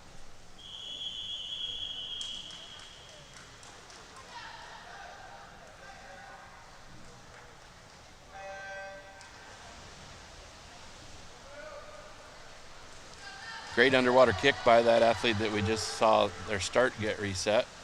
She's swimming butterfly for 50 free. The butterfly, I believe, was yesterday. She may not have been here.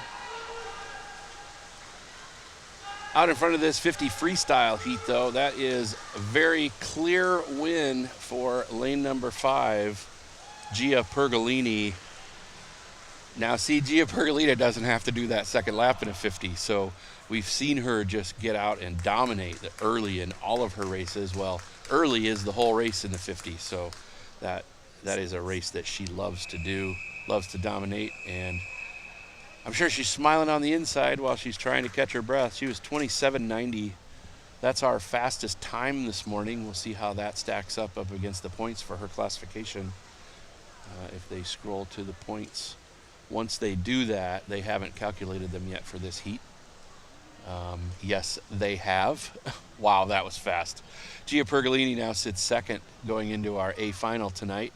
900, and I'm going to guess that that's either 13 or 18. There it is, 13. 11:25, Leanne Smith is your leader. We haven't had an announcement of any kind of a record yet. I think that may have been at least an American record for Leanne, if not more.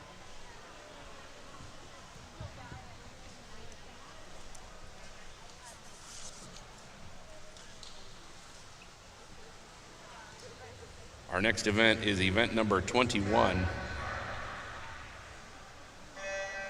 Our next event is event number 21, the men's 200-meter individual medley multi-class SM5 to 14. There are 5 heats. So these early heats will take 4 or 5 minutes, maybe in the first 2 heats, and then we'll move down where they'll be around 3 minutes. Heat 1. They'll be in the 3s, and then we'll go into our fastest qualifier in this event is Ricky Bitar from Australia. We'll see him in Heat 5 at a 2:08.6. He's been swimming quite well, so hopefully we'll see a best time out of Ricky later in this event. In lane 3, Alex Cooper. In 4, Antonio Fricano. In lane 5, Sebastian Mesabi. This is Heat 1 of 5. So I can get my whole spiel out there to the arena, to the Natatorium, in a longer event like this. So if you've watched before when I've talked about the 200 IM, it's one of the most interesting events in Paralympic swimming. They don't race the 400 IM, so this is the longest individual medley event. when you heard me talk about the classification, it's SM. M is for medley, S is for swim. All of the track and field athletes have classifications that are either F or T for track or field. In swimming, it's S. We add the M because this is the medley. And you could have a classification for butterfly and freestyle that is different, or breaststroke even, that could be a different classification number than in the IM, as different levels of ability bring different classifications. So it's a pretty complicated process, but what we end up is SM6 for Alex Cooper in lane 3. In lane 4, Antonio Franco is an SM14 for his classification. So if you want to read more and a little clearer and more accurate information, you can find that on World Para Swimming's website. They've got some great graphics that can teach you what the classification is all about.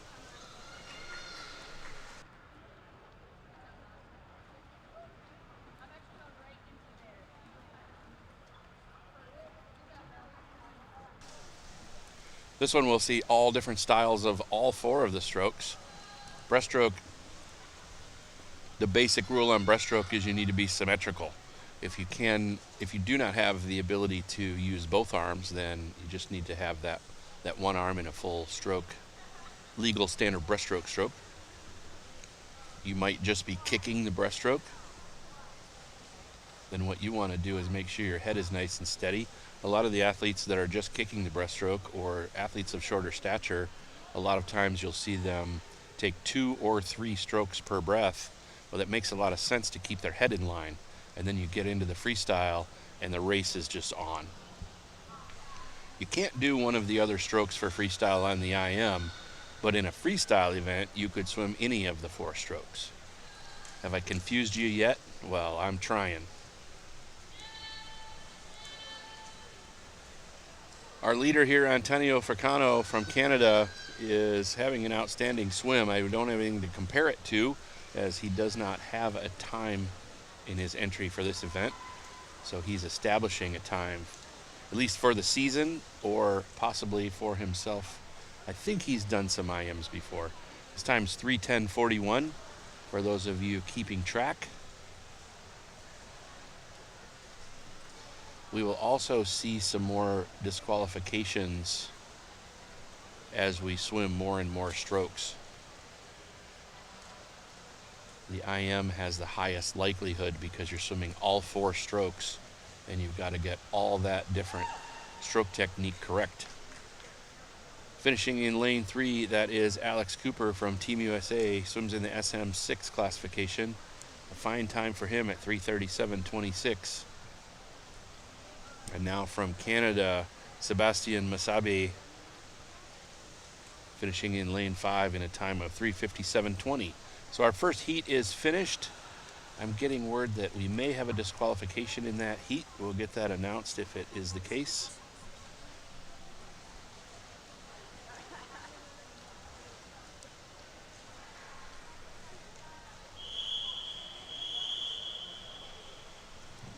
There is a disqualification in event 21, heat 1, lane 5.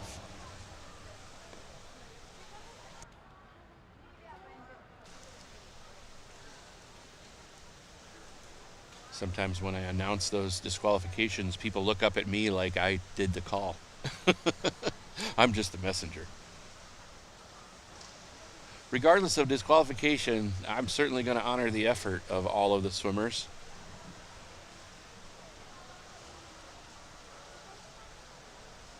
There's so many things that you could do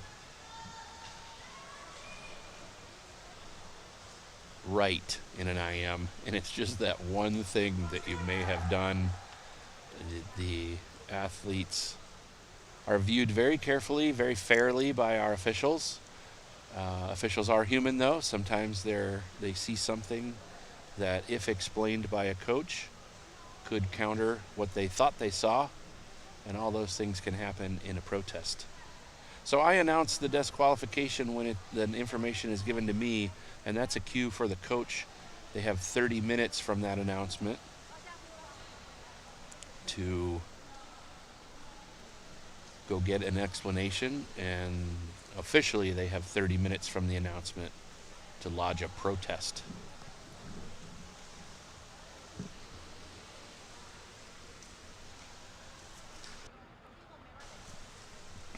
We are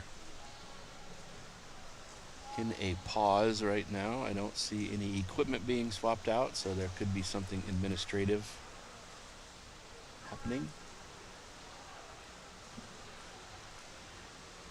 Alex Cooper right now from that first heat has the most points at 158, with Antonio Fricano from Canada 51 points. Don't know that those point scores will get a second swim, and that's kind of good news, bad news. I was hey coach, sorry I didn't make the final, but you're kind of smiling on the inside if you don't have to swim again, especially on day 3 finals.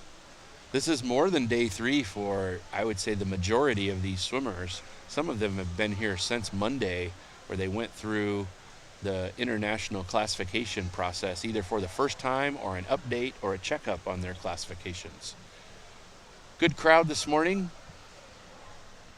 They'll be cheering for the races right now. They're just chatting it up as we wait for our next race to be ready. And who better to be at the microphone than the guy that can talk all day long? There's our whistle for the next heat. Heat 2. Heat 2 is stepping forward to the blocks now. Get that long whistle and they step up.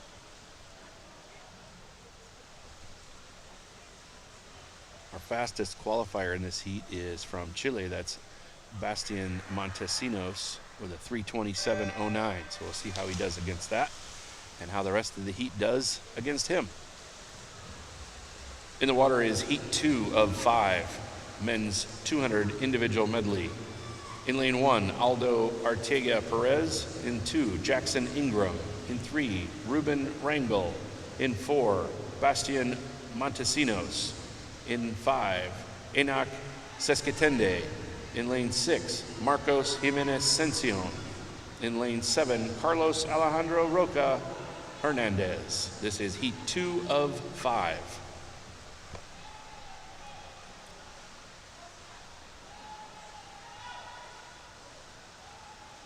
I pretty much missed the first 50 as I'm announcing names, so I won't be doing a lot of talk about butterfly.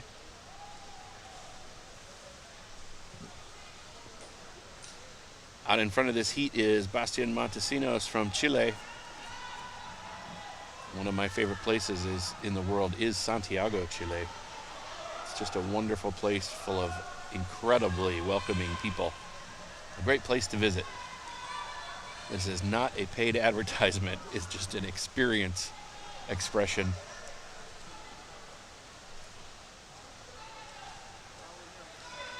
Out in front of the heat, that is Bastian Montesinos from Chile.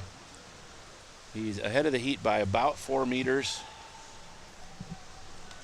Turns from backstroke to breaststroke. The rule there is you have to remain on your back until you hit the wall, and then as soon as you leave the wall, you have to be on your front. So sometimes that's a place where there's a lot of rule infractions. Nobody's trying to cheat, they're just trying to be fast.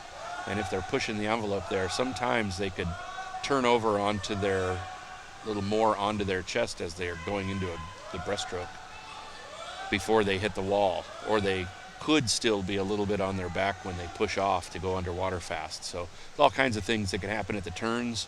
There are a large number of stroke rules that you have to adhere to, and Bastian is adhering to them quite well. I believe we could call him an individual medley swimmer. Physiologically, a good race plan for the 200 IM is to swim your butterfly with good rhythm, not necessarily power and strength and speed, but good rhythm that comes from your hips. And then you go into the backstroke and you want to swim with rate or good fast upper arm tempo. If you're able to use your legs later in the race, you want to save them early. So backstroke, you'll see them with a little bit faster tempo. Breaststroke, I call it the range stroke, or the distance per stroke. How much range can you get off of each stroke cycle? And then race, the freestyle. If you've done the first 3 things, And you should have the energy to race the freestyle. And boy, does Bastian have the energy to race that freestyle. Outstanding swim, 3:10.65. He entered that at a 3:27. So he is pretty happy with that. That's a 17-second difference from his entry time. He was smiling after his first event, and yeah, that one's pretty genuine. Still huffing and puffing, but doing it with a smile on his face. Great race there in lanes 2 and 3. It looks like Jackson Ingram from the U.S. just edged out Ruben Lopez from Mexico. 3:31.96 to 3:31.97. That is definitely a close race. 1/100th of a second separating them. Need to grow those fingernails, guys. Get every 100th of a second that you can. And another good race over in 5 and 6 just now with Enoch Siskatende and I think that's Marcos Jimenez Cencion from Dominican Republic. 3:49.6 and 3:48.1. So they were just about a half a second or so away from each other. There was a disqualification in event 21, heat 2, lanes 3 and 7. Heat 2, lane 3 and 7. So, man, talk about feeling like the bearer of bad news. I hope they don't look up at me when I announce them. They're still huffing and puffing, and we've got their disqualification notice. Last swimmer coming in lane 1, that is Aldo Arteaga Perez from Mexico. He entered at a 5:04.3. He's going to be not quite that fast in this swim. He's certainly putting out great effort. There is our legendary official Mark Renitz watching his freestyle as he walks in. And he finishes in a 5:10.94, so just about 5 or 6 seconds from his entry time. That's pretty close.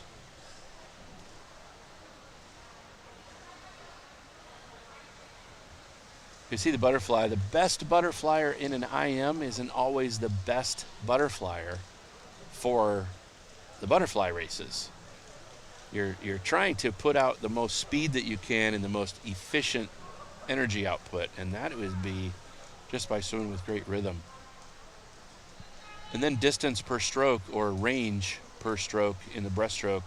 If you hold all those things together, you can race the freestyle just as well as Bastian, our Heat 2 champion, and big time drop for him. Outstanding swim. Leading into Heat 3, our fastest qualifier in lane 4, 2:55.34. That's Charlie Giamichel from Canada. Heat 3. We'll see if Charlie can hold his lead that he holds on paper right now. But the great thing for everybody else in the heat, you don't swim in paper. Those entry times are just a record of what you've done in the past. Now it's time to rewrite your future. Every opportunity you get in every race.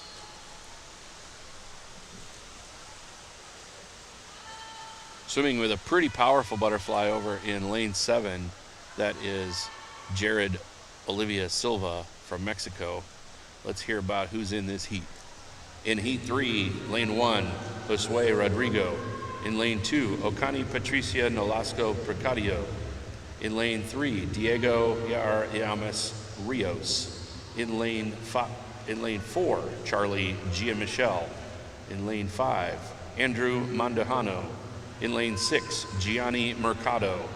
In lane 7, Jared Olivia Silva. And in lane 8, Jonathan Joel Hernandez Gonzalez. This is Heat 3 of 5.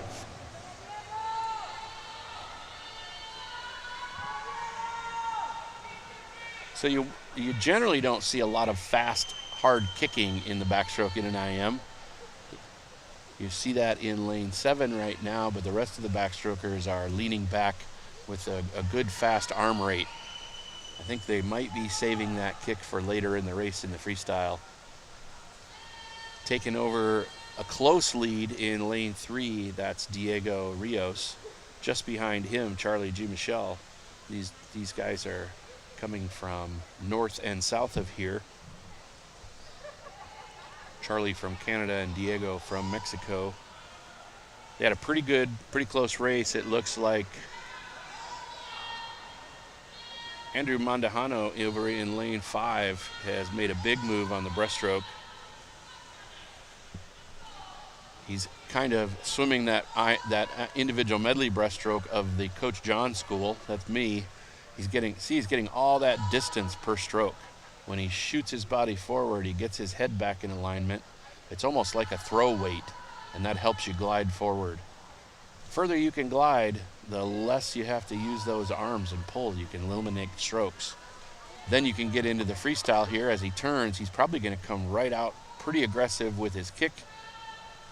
A couple of dolphin kicks, and he gets right out there. Now he still has the energy to use that fast kick. These other guys behind him may have seen a one-hand touch there. We'll see how that plays out. If the officials were certainly closer than we are.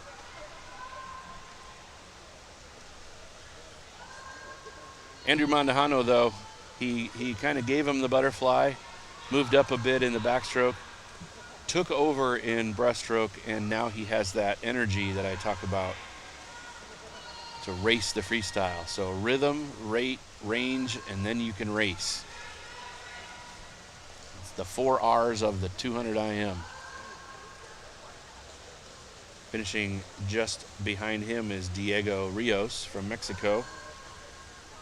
Andrew's time did not come up, so we'll see if that remedies itself in the electronics.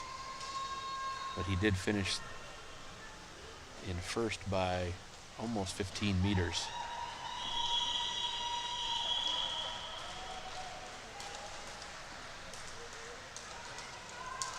The big double whistle, and they clear the heat. We'll see if we have any disqualifications from that heat.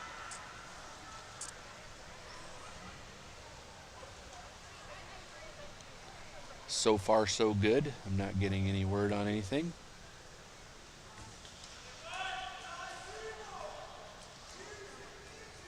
He really powered through the early part of that race, and I think that had an energy cost for Jared Silva of Mexico. Stayed in the race pretty well. He was pretty close to his entry time, but boy, if he can learn about those 4 R's I talk about, he can get a much better 200 IM. Heat 4 coming up. You can see that when you can serve properly in a race, you have a little bit of energy to go to your kick and go to your upper body tempo in the freestyle. 2:30.45 is our fastest qualifier. That's Cameron Chambers from Canada. As we've seen, the heat sheet with the times hasn't meant a lot in this 200 IM. We have a U.S. Paralympian coming up in lane number 8. That's Morgan Ray.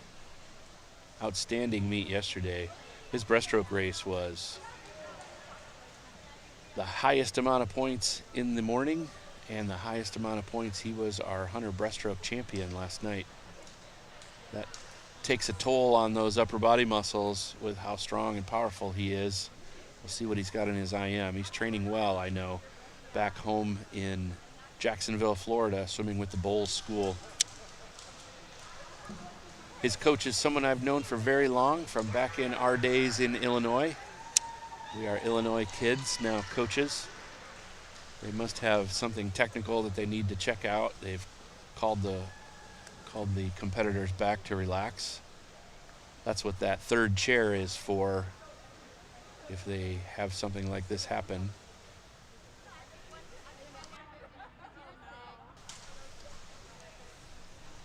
But it looks like our officials are checking out some facts, making sure everybody's in the right lane.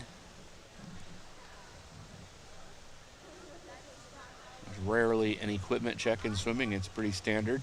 Cap, goggles, swimsuit, you're good to go. They're noticing they're on the Jumbotron. Doesn't always happen at a swim meet, because not a lot of swim meets have one of those. I just wonder how many people are in the stands watching this.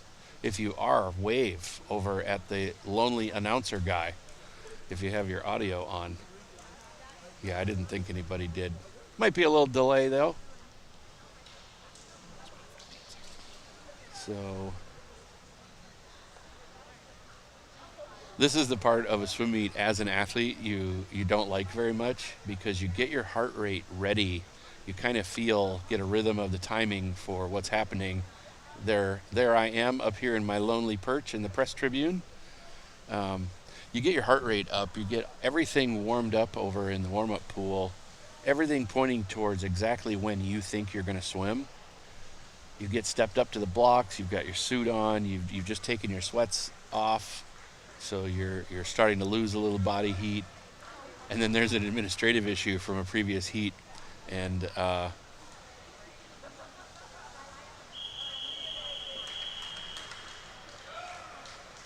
then you get to hurry up and wait some more. Heat 4. So heat 4 is up on the blocks. I've got to...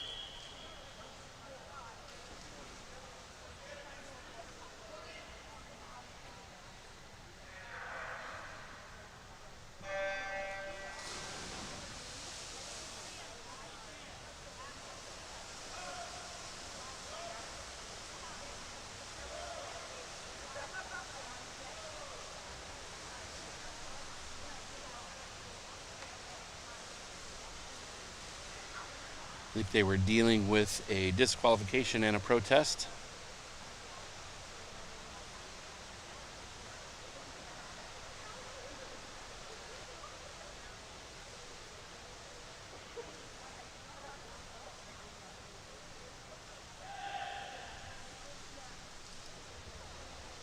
Swimming in Heat 4, Lane 1, Ty Austin. Lane 2, Nestor Hernandez Ramirez. Lane 3, Owen McNear. Lane 4, Cameron Chambers. Lane 5, Simone Barlam. In Lane 6, Caleb Arndt. And in Lane 7, Juan Antonio Ruiz Asensio and Morgan Ray in lane number 8. There was a disqualification in Event 21, Heat 3, Lane 4. There was a disqualification in Event 21, Heat 3, Lane 4. There was a protest received in a disqualification in Event 18 that was denied.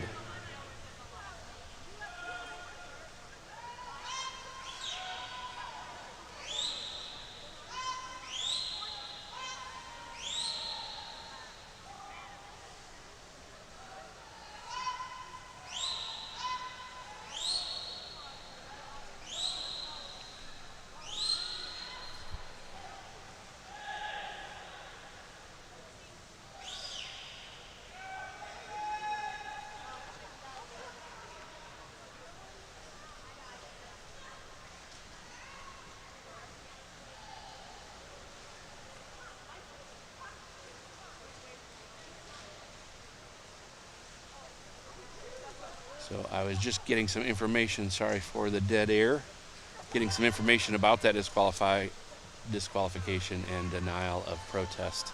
We normally don't announce the result of a protest, so I was just clarifying before I said that particular announcement. Apparently now we do, so we will do that going forward. Apologize to this heat for not calling their race. Lane 5, that was Simone Barlam from Italy, 2:26.19. Just behind him, Cameron Chambers from Australia, 2:34.44.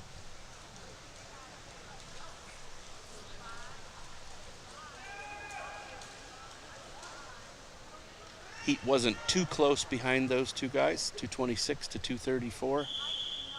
3 seconds behind them was Owen McNear from Team USA in lane 3 at a 2:37.50.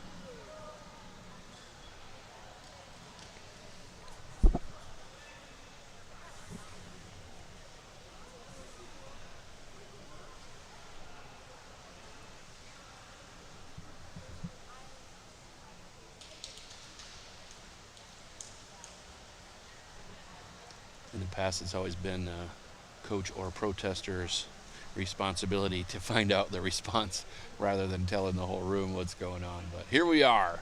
We are evolving. Now I get to see it and call it a little bit. These guys that are gliding should be able to get right into a racing freestyle. And you definitely saw that from our Italian swimmer, Simone Barlam, your heat winner of heat number 4. There was a disqualification in event 21, heat 4, lane 1.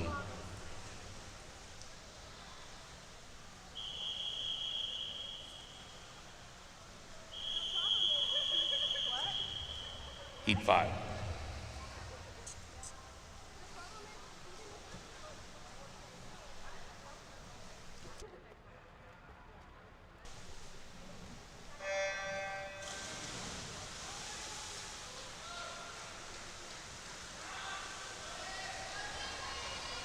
This is heat 5 of the men's 200-meter individual medley.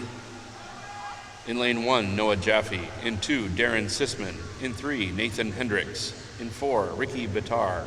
In 5, Cohen Boyd. In 6, Trevor Lukasco. In 7, Aaron Thomas.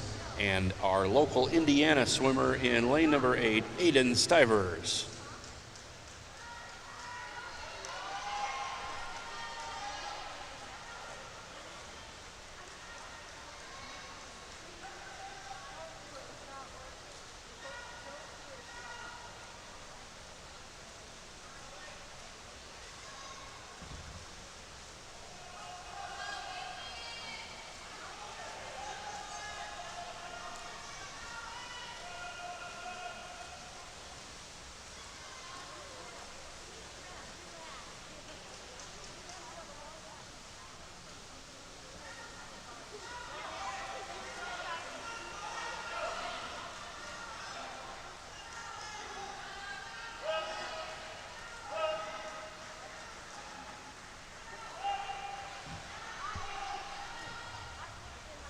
So these swimmers, these breaststrokers are pretty close in this swim. Again, I was communicating there with the administrative table, clarifying if that's an announcement that we are supposed to be making about disqualifications and their protests. These guys are getting a lot of distance per stroke, and now we'll see a combination of who's the fastest freestyler and who's in the best condition. Those are the things that usually reveal themselves at the end of an IM. A breaststroker sometimes will just try to have a great breaststroke. A freestyler will try to have a great freestyle, but if they really put that race together as a physiological combination, they should be able to have the energy to race the freestyle, and there in no exception is in lane number 5. That is Cohen Boyd, who just keeps getting better. Young Cohen Boyd is just 16 years old from the U.S. And I think after, we can see his pulse and his breathing. What an outstanding swim. He's trying to get a grip on what time he just went. That was a 2:13.86. He's entered at a 2:12.95, so he's just off his entry time, but he certainly dominated that heat. So that heat was either showing us that people are holding back a little bit for a big final tonight, or people's energy stores are starting to drop.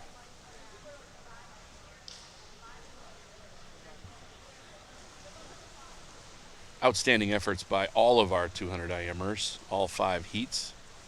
Great swimming. You can see Cohen is in the race in through the fly and the back and the breast, but he just takes over in that freestyle.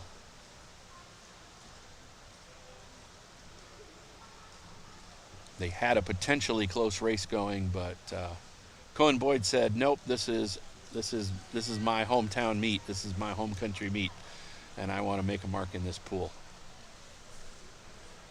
Our next event is event number 22, the women's 200-meter individual medley, SM 5 to 14. There are 6 heats in this race. Heat 1.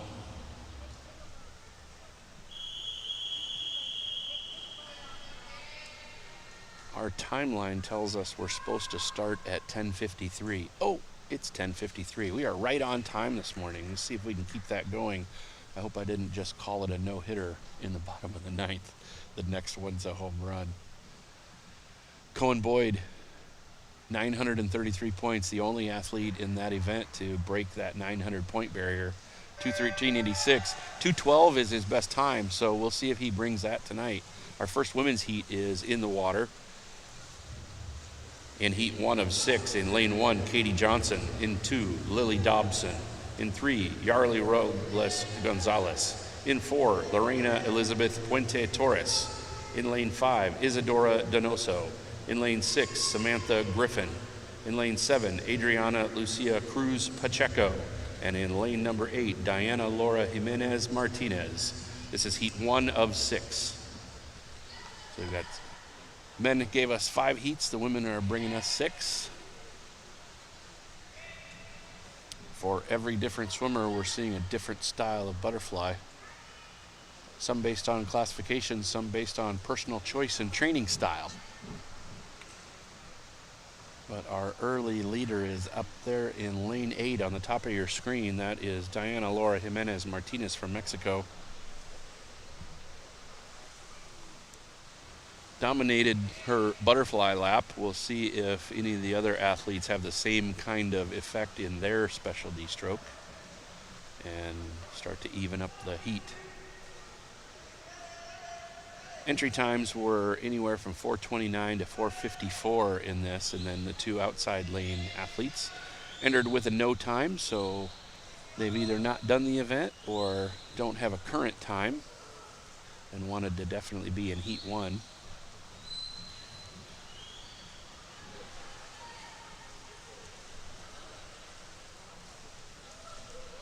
In lane 5, that is Isadora Donoso from Chile, starting to make a bit of a move on Diana from Mexico over in lane number 8. She's still got her work cut out for her. She's about 6 or 8 meters behind.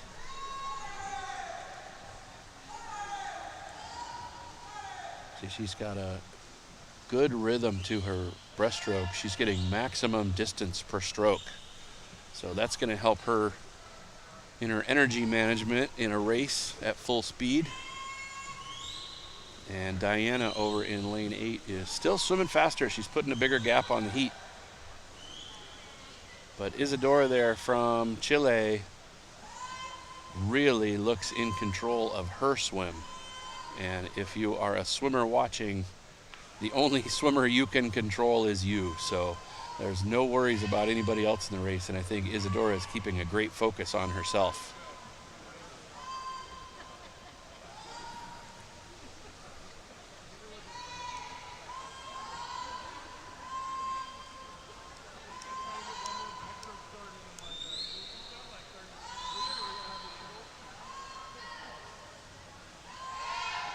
Managed her energy quite well. She's entered at a no time, so maybe she just was a little shy to put her time in. She's certainly faster than this heat significantly. Diana Laura Jimenez Martinez from Mexico is got about 15 meters to go in her swim. This is 200 very difficult meters. 50 fly, 50 back, 50 breast, and 50 free. We saw yesterday the classifications of 1 through, I think, 4, I may be mistaken. 1 through 4 swim 150 IM, where they start at the other end of the pool because they don't contest the butterfly. But these classifications, I think it's SM 1 through 4 that do the 150, because this is SM class 5 through 14. There was Diana catching her breath and watching the rest of the heat finish up. Coming into her finish now, that's Isadora Donoso from Chile. Her entry time was 4:37.4, and she is 31 seconds faster than that at a 4:03. So hopefully that was that big of a drop and they didn't just guess poorly. Outstanding swim for both of our first 2 finishers. Third now, coming in lane number 4, that is Lauren Puente Torres. And she hits the wall at a 4:30.88.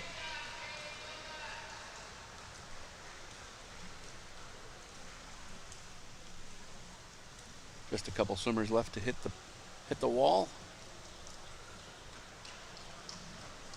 And And that completes our first heat, heat 1 of 6. There's a disqualification in event number 2, heat 1, lane 5.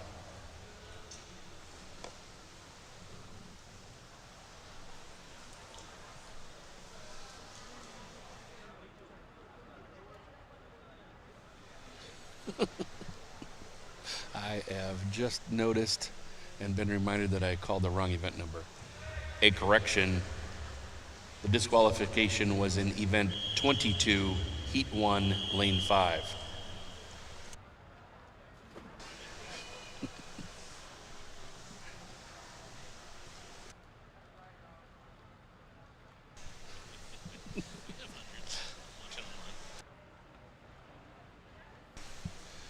All right. I am always the first to admit that I made an error, and that is a bad error as far as announcer guy goes. I announced the wrong event number.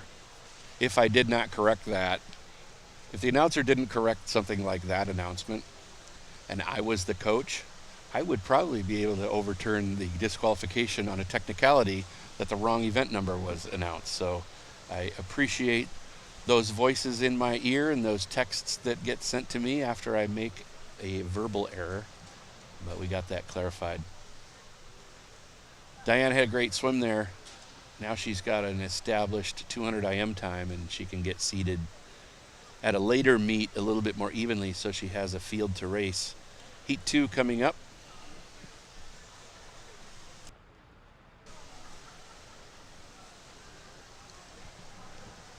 Fastest seed time in all of these is always going to be lane 4.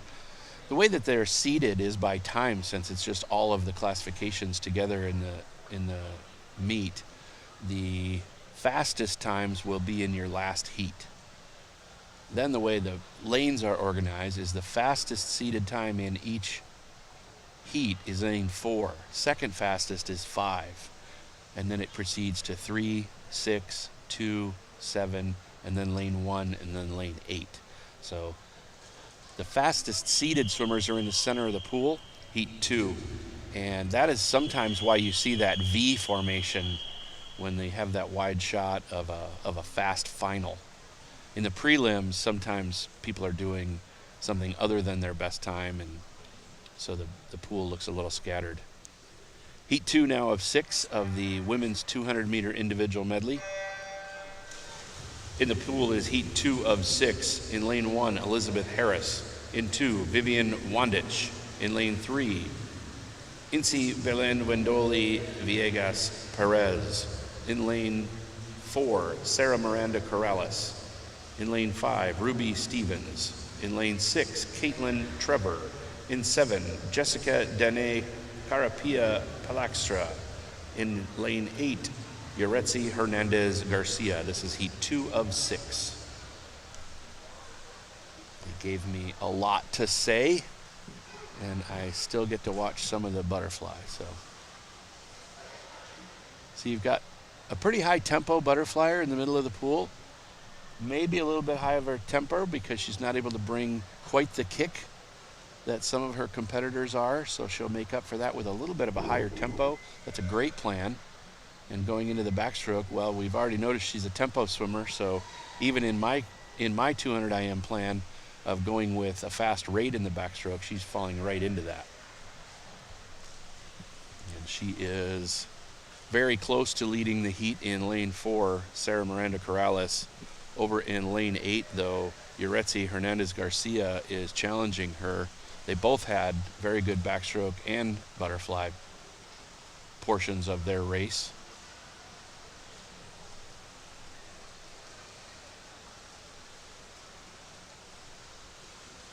But Sarah Corrales seems to be leading. She's first at the 100, 143.71, so her fly back combination is leading the swim. Yoretzi Garcia from Mexico over in lane number 8 is second at 148. Breaststroke in a 200 IM sometimes is a big game changer for the heat, and you're starting to see some some new challengers in lane 2. That's Vivian Wandich from the U.S. moving up. She's getting a little bit more distance per stroke, so that's that range that I talk about for breaststroke. So she had good rhythm, good tempo, good rate in her backstroke. Now she's getting range or distance per stroke cycle in her breaststroke. We'll see if she's just a breaststroker or if she's put it together so she has energy to race the freestyle. Sometimes the butterflyers that remain towards the lead have a pretty dominant freestyle at the end of their race. We'll see how that goes for Sarah Miranda Corrales from Chile.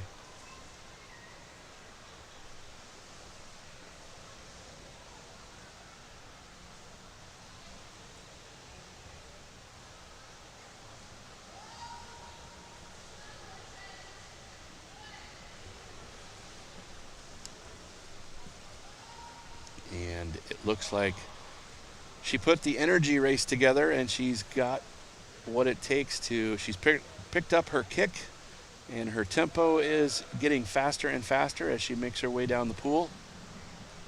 Still being challenged in lane 4 by Sarah Corrales from Chile. But I think you're going to see our lane 2 swimmer, Vivian Wandich from the United States.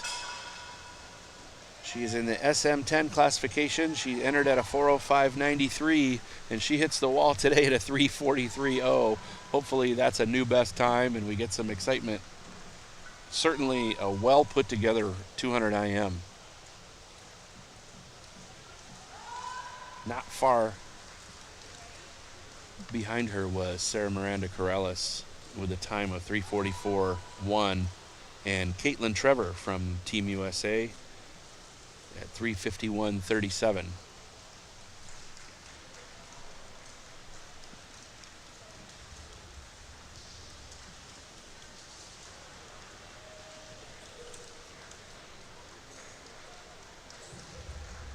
There was a disqualification in event number 22, heat 2, lane 3.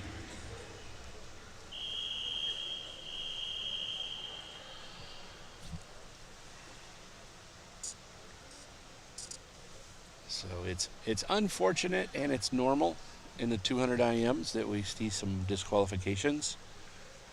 As a coach, I always look at those as a very important part of the learning curve of our sport.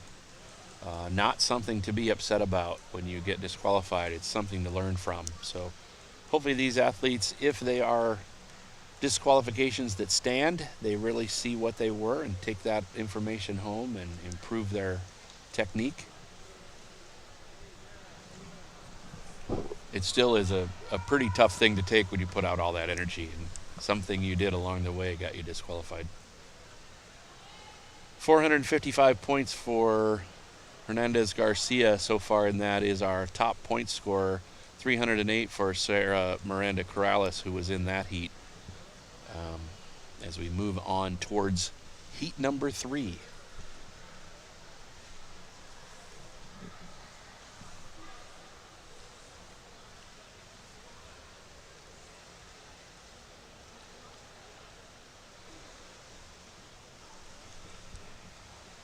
We really appreciate you tuning in to the Paraswimming World Series USA 2025.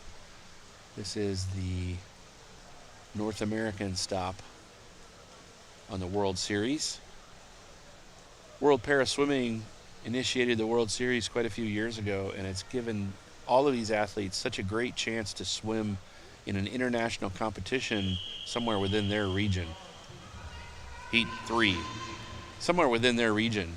A lot of times, in a lot of sports, they only host big competitions at a very far, far away country, and financially it's not feasible. So this helps out the swimmer, helps out their federation. Don't have to travel too far. But then you get countries that are in need of either classification or they want to get used to traveling this far, and they will come from all corners of the earth. We've got swimmers from Egypt, South Africa, Uganda, Australia, Chile, all the way from Canada. competing here at the Paraswimming World Series. Heat 3 is in the pool. In lane 1, Victoria Santiago. In 2, Mia Dillingham. In 3, Nesbeth Vasquez Vieja. In 4, Shelby Newkirk. In 5, Nicole Tovar Berlovsky. In 6, Alejandra Navarro Hernandez. In 7, Lisbeth Ramirez Caballero. And in lane 8, Mia Clark. This is heat 3 of 6. So heat 3 of 6 is in the water. They're through their butterfly. And if you're watching now based on the 4 R's of the 200 IM, I wish I had a quiz and a poll and I could ask you who used their rhythm the best in the fly and now who is using their tempo or their fast stroke rate in the backstroke.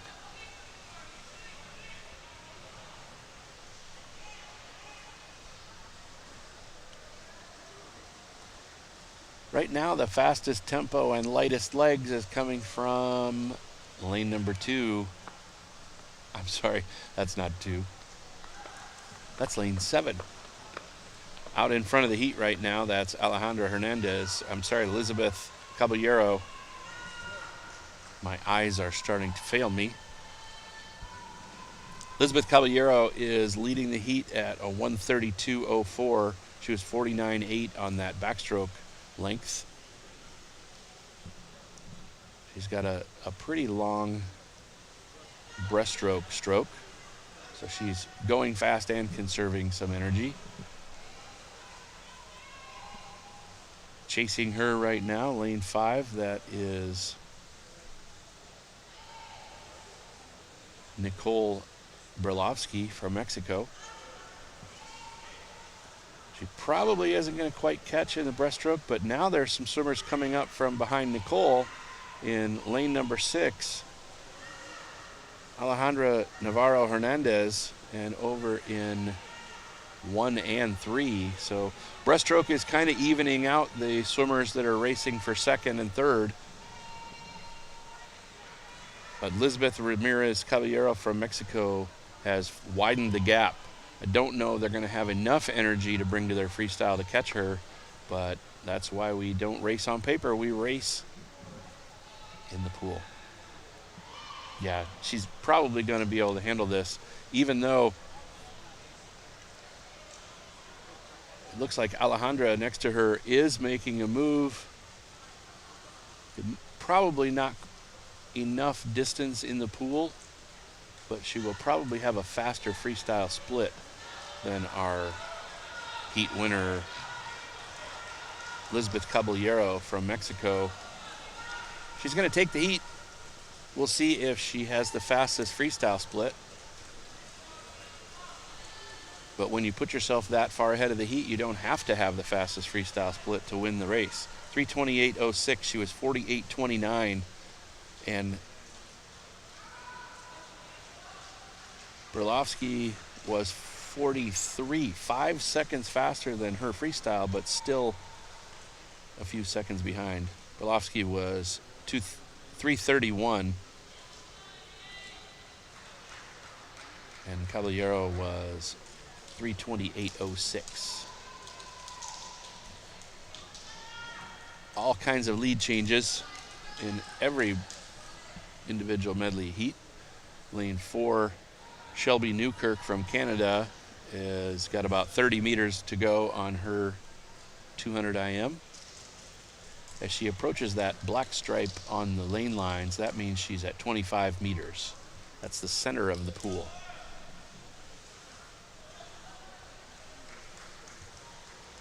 For world records, the pool has to be measured after the session. They will measure the lane that the swimmer swam in and the outside lanes. And there is a tolerance, a very small tolerance, that the pool distance can vary from 50 meters. Nothing under 50 meters, but something just over 50. And you wonder why. Well, there's touch pads hanging at both ends of this pool, so that makes the pool slightly shorter. As long as it falls within that tolerance, it's a legal pool. There's a disqualification in event number 22, heat 3, lane 6.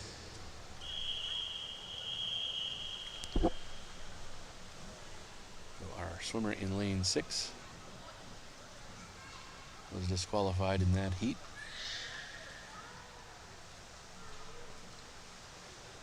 She put herself far enough ahead in the fly back and breast that there was not enough room in the pool to catch Elizabeth Ramirez. Your Heat 3 winner. Heat 4 coming up next.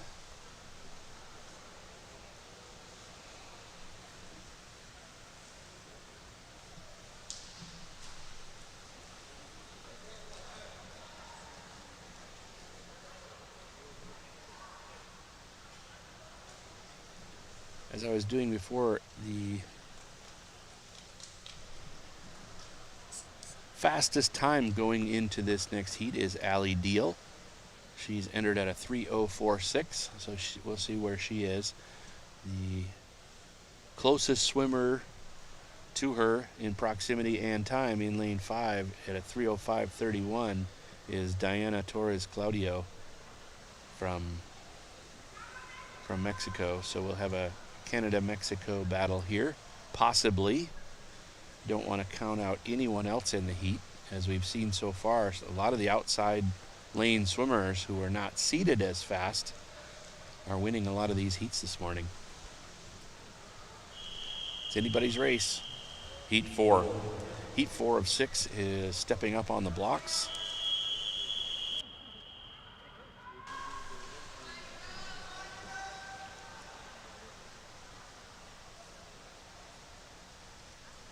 They need to come down and hold steady. They're pretty steady. We'll see how much tolerance the officials have. When they say take your mark, before they start you, they generally want everybody motionless. The rules are that you remain motionless and you have at least part of you, if you're using the starting block or the wall, the starting block or the deck, you'd have to have either foot or hand over the edge of the ledge, so the front of the block surface or the front of the wall surface. If you're doing an in the water start, you just have to have contact with the wall and your feet have to be below the surface. Butterflies was pretty well in control in this heat as they move into the backstroke, heading towards the middle of the pool. Out in the lead is lane number 3. That's Brianna Espinoza Mata from Mexico. So our top 2 seeds are in, looks like 2nd and 4th right now in lanes 4 and 5. But a lot of race to come. When we get to the breaststroke, a lot of swimmers will start to accelerate towards the front of the heat. That's when they take the opportunity to chase the butterflyer that went out to the early lead. But lane 3, Brianna Mata from Mexico is in about a 2 body length lead over lane 2, Kara Pennington from Team USA. Now the swimmers from the middle of the pool are starting to move up. I can see Diana Torres Claudio and Allie Deal are swimming with a little bit longer and a little bit higher tempo. So if you put stroke length with a faster tempo, you're definitely going to pick up your velocity or your speed. And that's what we're seeing happen here. There's our first lead change to lane 4. Allie Deal from Canada. Diana Maria Torres Claudio from Mexico in lane 5 has assumed the 2nd place position. So Brianna Mata has lost 2 positions but is still in pretty good control of 3rd place of this heat. Allie had a great breaststroke to freestyle turn, swimming with nice tempo. She hasn't brought a big fast kick yet, as her teammate or her competitor Diana in lane 5 from Mexico has brought on the big kick. Here's a little bit more forceful kick coming from Allie Deal in lane 4. She's keeping her upper body nice and long and in control and increasing her kick. So she's gotten more efficient and faster.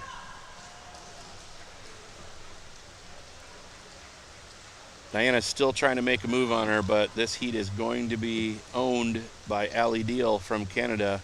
Her entry time was 3:04.60. She's 3:04.24, so about 0.4 of a second faster than her entry time.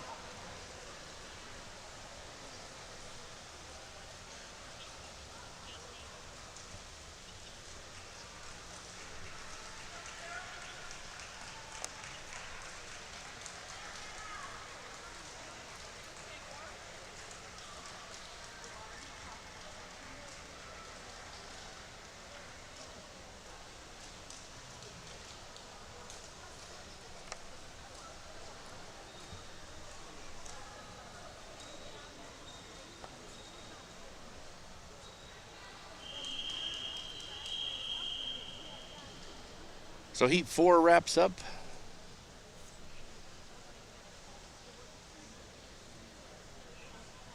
And we have a disqualification.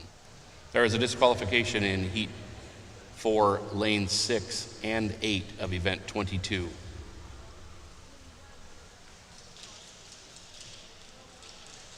So we had 2 in there.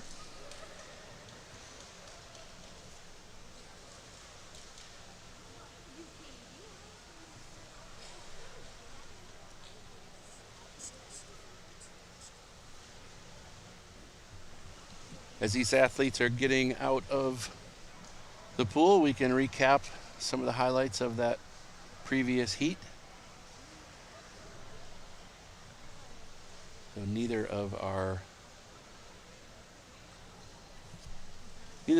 of our top 3 swimmers were disqualified in that heat, so they have an opportunity to move on. Heat 5. As heat 5 steps up on the blocks.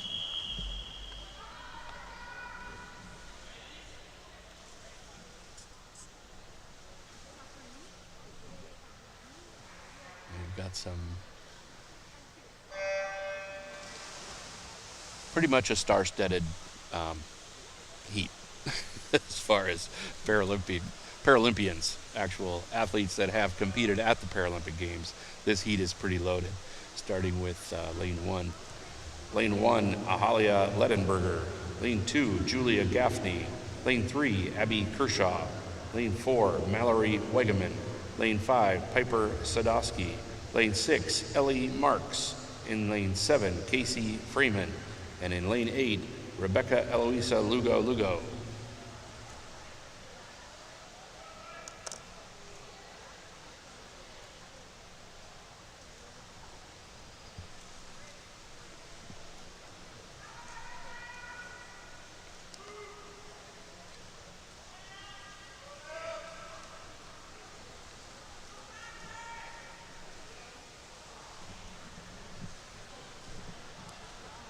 Just having my Jim Nance moment. Just sitting back and letting you watch and enjoy this race. That's not what I'm here to do, though, so I'll start talking about this 200 IM. Good steady tempo out of the whole heat. It doesn't look like anybody's making a big attack on their backstroke. So I would guess this might be a heat with some breaststrokers. Ellie Marks definitely had a great backstroke there for her. And our breaststrokers, which is almost all the way across the pool. So we'll see if anything changes as far as lead, or since they're all breaststrokers. You see that when some of these swimmers are taking multiple strokes and they don't have a kick behind them, it looks like there's a little bit of a dolphin motion behind them. You can see that in looks like lane 4 is taking multiple strokes per breath. That's so she can keep her head in line, and that helps her keep her spine line going. Sometimes the result of that is your feet that are trailing can have the appearance of a dolphin kick, whether you're kicking or not. She's certainly not kicking actively. Great race shaping up here. Not only are some of these women in this heat breaststrokers, it also translates into very fast freestyle. And you saw last night some pretty fast freestylers, and here they're showing their abilities in that freestyle. Probably the best managed race, and it's no coincidence, is your leader right now in a lane 5. That's Piper Sadowski from Team USA. really a solid all 4 strokes, and fantastic swim for Piper. In second, Abby Kershaw. Followed close behind her was Mallory Wegeman. Mallory hadn't had to travel too far, being a Minnesotan, here to Indiana. Just had to skip over a couple of states. Not sure if she did it by car or plane. She gave me some funny comments this morning down on the pool deck. She said she thought at first that there were multiple people announcing. That's just the many voices of Coach John.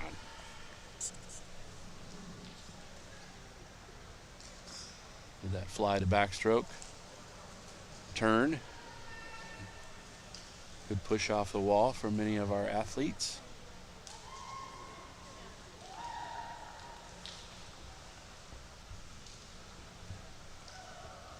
But then that long stroke breaststroke is very energy conservative, and it's following that with a great speed.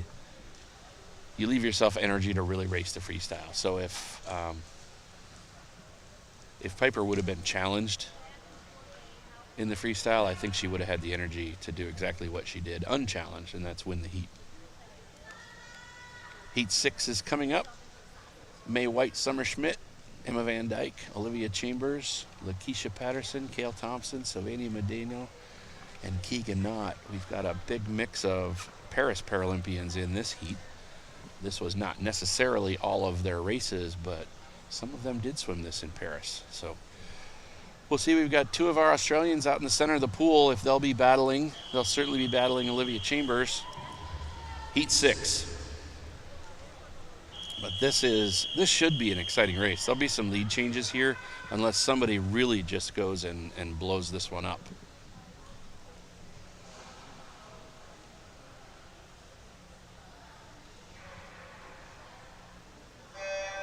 Outstanding start. Olivia Chambers gets right out to an early lead. She may hold it the whole time. She's definitely going to get challenged by one, if not both, of the swimmers in lanes 5 and 6 from Australia. This is Heat 6, the final heat of the women's 200-meter individual medley. In lane 1, May White. 2, Summer Schmidt. 3, Emma Van Dyke. 4, Olivia Chambers. 5, Lakeisha Patterson. 6, Kale Thompson. 7, Savannah Lopez Moreno. And in lane 8, Keegan Knott.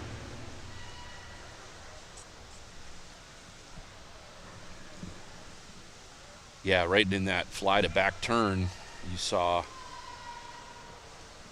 think that's Kale Thompson there in lane number 6.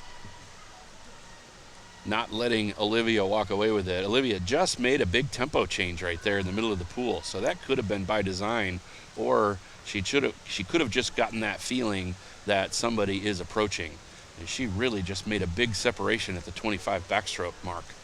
5 meters left before her backstroke to breaststroke turn. She does not have a weak stroke, and she swims this from that physiological center, so she's really going to be able to race the freestyle. Getting great distance per stroke already. Kale Thompson next to her as far as place, but nobody is next to Olivia Chambers in the pool. Good breaststroker moving towards Kale Thompson over in lane number 3. That is Emma Van Dyke from Canada, having a wonderful breaststroke in this race. But it's all Olivia Chambers. See her, she's very aggressive and still able to change her tempo and hold long with her stroke. She's going to get right into her freestyle. She does not hold back. Even when she knows she's about to dominate a race, she dominates it further.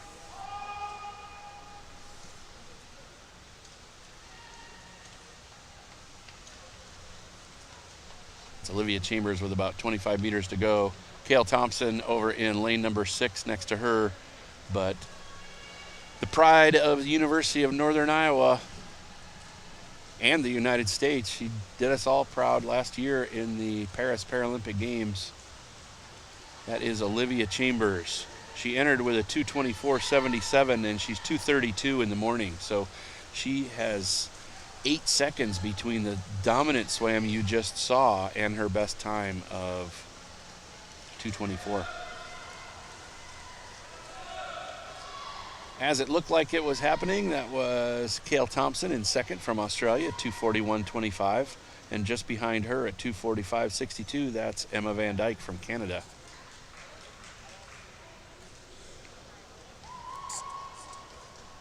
Great swimming in the 200-meter individual medley. That wraps that up for the meet. Our last event is the 100-meter butterfly, which is coming up next. See their times. A little recap here. Olivia just took over early. Cale made a little bit of a move on her in the end of the fly and early in the backstroke. The next event is number 23, men's 100-meter butterfly, multi-class S8 to 14. There are 4 heats.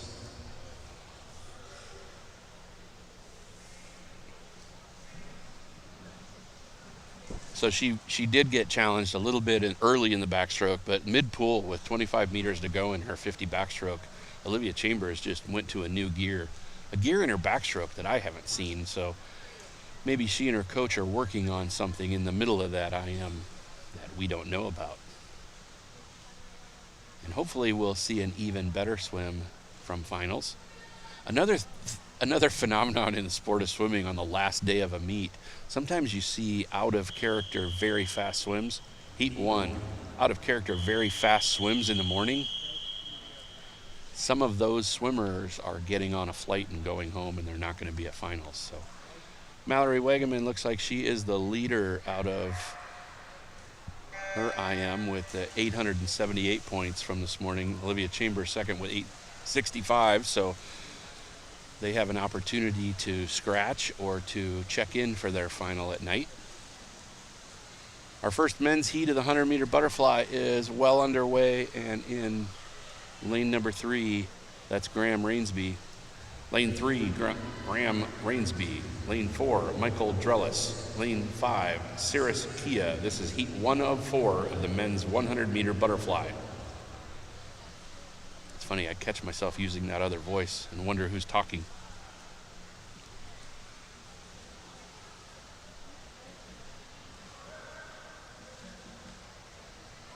Nice turns out of all 3 of our swimmers.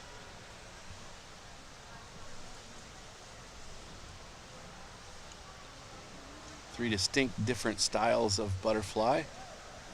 Some based on classification and ability, some based on just personal choice of how they approach the race. Out in front, Graham Rainsby is about to finish. He's 26 from the USA. He entered with a no time, so he now has a time, and that is 1:10.29. Nice swim, Graham. Michael Drellis, also from Team USA. It's an all-American, North American, United States American, whatever you call us, heat. Michael finishes second at 1:32.31. That is 7 seconds faster, a little over 7.5 seconds faster than his entry time, so he should be pretty happy with that. Fist bumps all around. And in lane 5, Cyrus Kia finishes at a 1:41.9. He also swam and entered with no time. So a couple of best times in that heat and a new time of 1:10.29 from Graham Rainsby, all 3 from the United States. Next up, our second heat. There's their times and places. We'll see their start. Everybody got off pretty well. Graham really got into a much tighter streamline early and was able to get away underwater faster than everyone. And he did that also in his turn. Last couple of strokes, he really thinks he needed that breath. Sorry, remember those Coach John muscles flex every once in a while. Graham could probably have gotten away with not taking that last breath and keeping his head in line and getting maybe a 1:10.28 instead of a 1:10.29. This is a USA and Mexico heat coming up in heat number 2 of the men's S8 to 14 100-meter butterfly.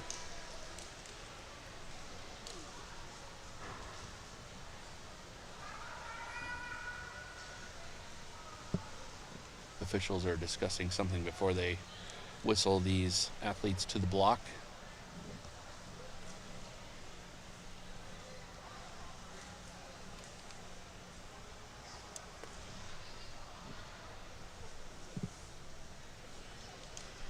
sometimes they're discussing a previous disqualification, and that is probably the case here. Butterfly, there's quite a few things you can do to get disqualified. Sometimes it's a one-hand touch at a turn. If you have two hands, you got to use them. Heat 2.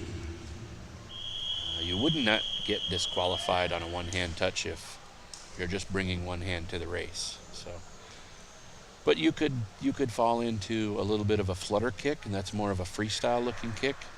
In a butterfly kick, your feet are together, knees are together, hips are together. Anything that may be missing, the rest of it needs to be symmetrical in order for the butterfly to be legal. In the water is heat 2 of 4, men's 100-meter butterfly, lane 1, Okani Nolasco Preciado. In 2, Moises Sergio Pichardo Alatorre. Lane 3, Marcus Vital. Lane 4, Isaac Barton. In lane 5, Jared Asai Olivia Silva. Lane 6, Jonathan Joel Hernandez Gonzalez. And in lane number 7, Andrew Mandahano. This is heat 2 of 4. 3 guys racing it out here. Middle of the pool in lane 4, that is Isaac Barton from the United States. He's got the other guys at his hip, now his feet. Chasing him down, though, is Jared and Jonathan. They're not giving up. Jared had a great butterfly in his 200 IM. Cost him a little energy in that, but puts him in a good position in his 100 fly. Isaac Barton hits the wall first, though, in a 112.38. Jared just behind him, 114.40, and then 115.75 for Andrew Mandaharo over in lane number 7.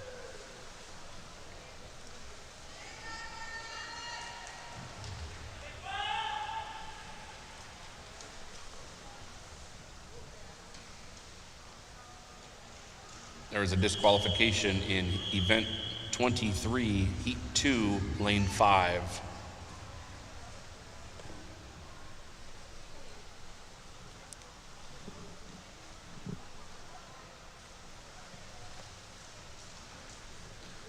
So another disqualification out of that heat.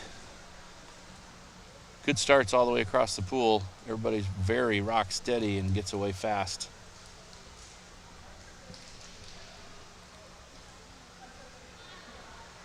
Great butterfly skills across the pool.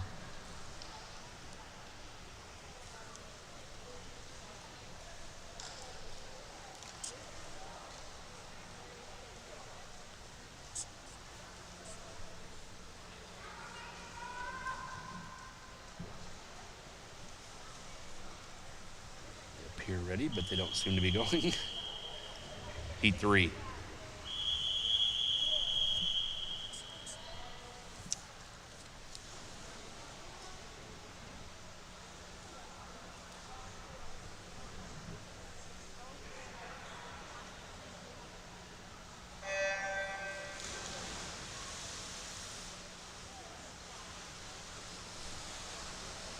Best underwater, lane 6 and 7. That's Fernando Ramirez from Mexico and his teammate Octavio Ramiro Velasquez, also from Mexico. They got away really well. A little bit faster swimming happening, though, in lane 5. That's Juan Antonio Ruiz Haciendo. Heat 3 of 4. Carson Bruner in 1. Owen McNear 2. In 3, Braxton Wong. In 4, Yahir Alejandro Perez Jimenez. In 5, Juan Antonio Ruiz Asensio. In 6, Fernando Martinez Ramirez. In 7, Octavio Ramiro Velasquez. And in lane number 8, Jamal Hill. I know you're wondering why you don't see Jamal. He's so fast, you can't find him in lane 8. For whatever reason, he has decided not to swim this event. May have had to head back to California or wherever in the world he may be Pied Pipering the sport of swimming and the skill of swimming. He's doing incredible work trying to reach 1 million people and getting them to learn how to swim all around the world. And sometimes that costs you not being able to do the 100 butterfly. Pretty good trade-off, I'd say. Finishing that heat in first place was Ramirez from Mexico, 106.37. 106.56 for Yair Perez Jimenez, also from Mexico. You can see it there right in front of you on your screen. There's Carson Bruner in lane 1, right in front of us, and his start.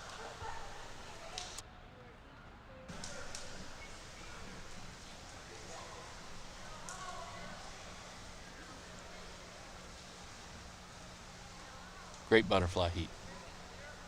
Fun to watch. Thank you, guys.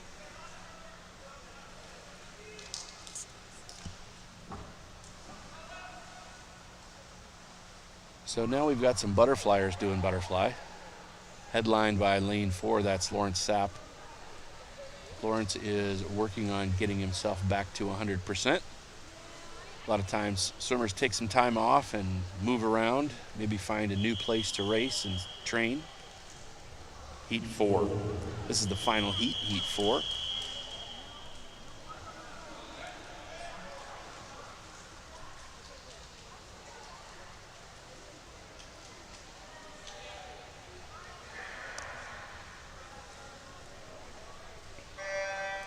So this is the final men's individual heat of the morning. We do not have any relays this morning. We'll have 5 heats of women coming up, and that will wrap our morning session. We'll be back here at 5:30 p.m. Eastern Time at the IU Natatorium for the Paraswimming World Series USA 2025. Last heat, fast heat, as they say, and this is absolutely no exception. Lawrence Sapp, I think, maybe was getting a little fatigued at not staying out in front. His butterfly looks outstanding. He is getting challenged in lane 3 by Cohen Boyd. Cohen Boyd has been challenging everyone he races.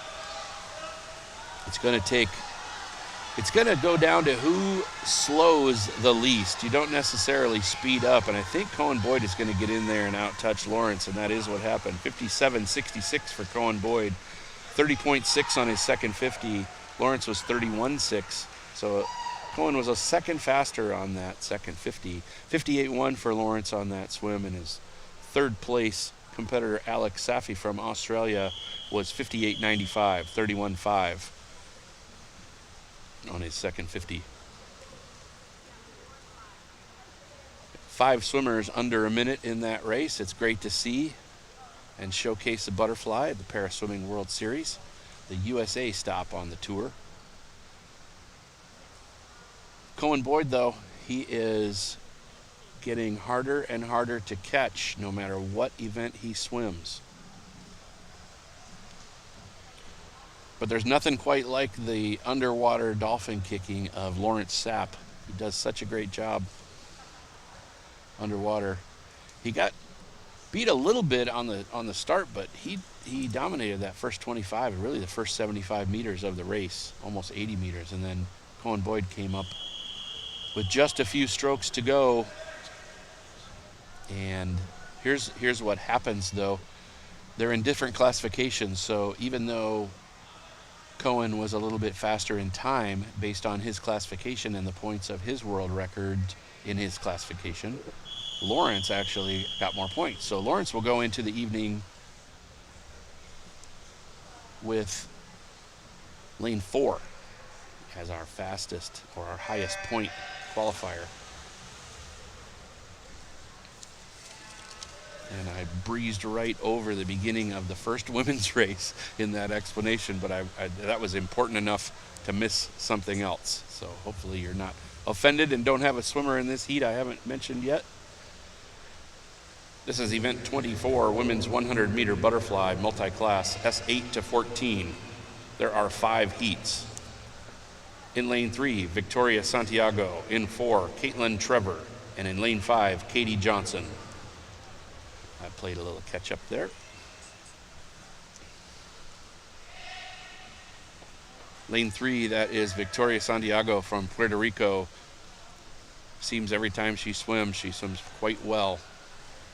kudos to her and her coach and her team back in Puerto Rico, certainly preparing her well for this competition.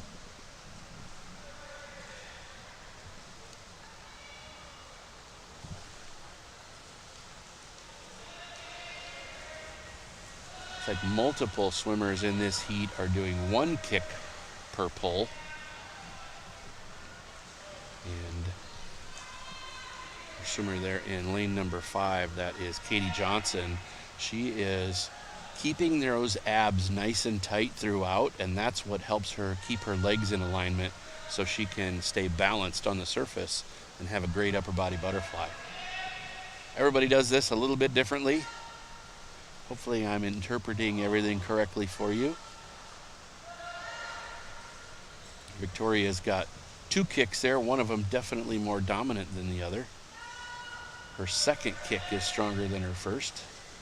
And next to her, Caitlin Trevor is really just swimming her butterfly with 1 kick per stroke. So that's conserving her energy to get all the way down the pool that second time to get to her 100 wall. Victoria Santiago is 156.40.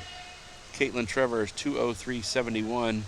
They all entered this event with no time, so we don't have a means of comparison, but we have smiles.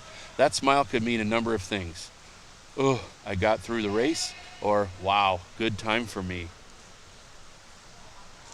I think hopefully it's both. It's always good to win a heat.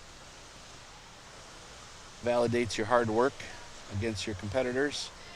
And there is Katie Johnson hitting the wall. Not triggering the pad, but getting a good finish on the wall.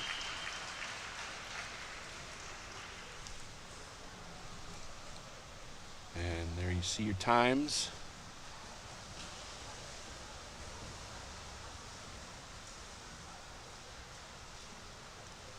They all had different reaction times there. We don't have the reaction time available to us, but they certainly left the block at 3 different speeds and set themselves up for their own 100 butterfly.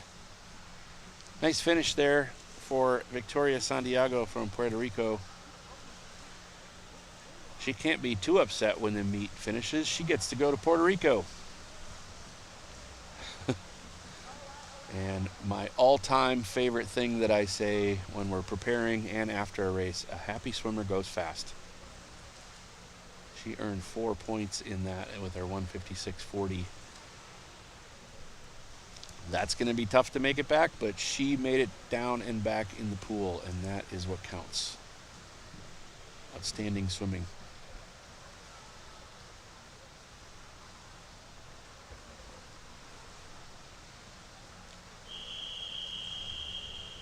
Heat 2.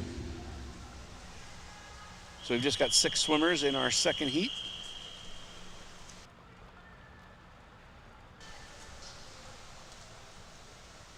Actually 5. One of them has not shown. There's nobody in lane 6.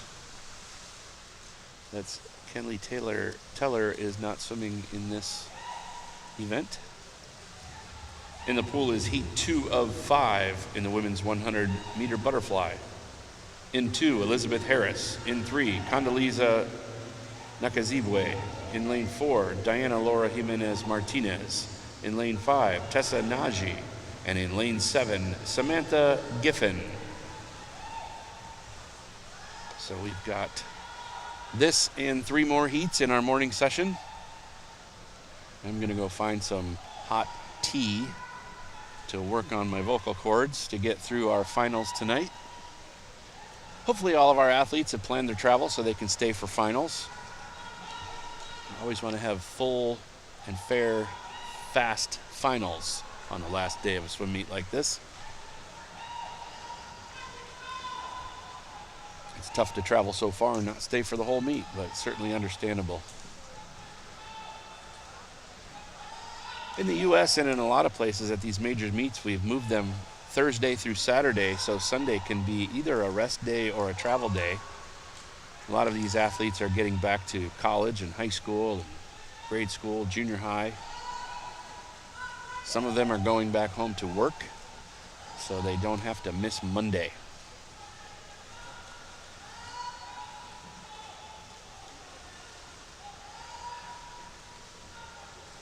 just having a fantastic swim meet so far that I have seen. Condoleezza Nakazibwe from Uganda in lane 3 there, finishing at a 136.78. She entered at a 152, so just an enormous time drop for Condoleezza. Congratulations.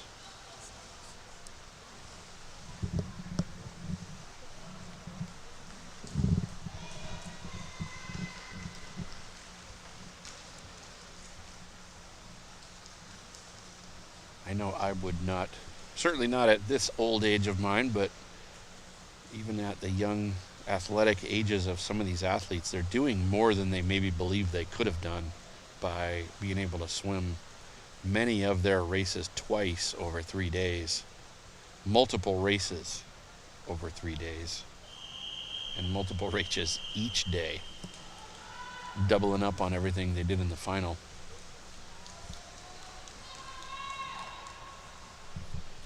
Doing the math, I mean, if you swim 3 events each day over 3 days and you make finals, you better arrive in shape. It's a lot of swimming. What a lot of people don't account for is all the warming up and warming down as well.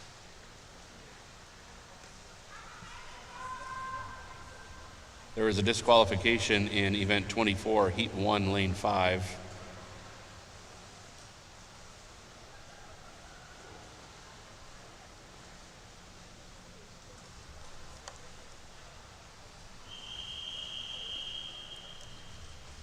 Heat 3.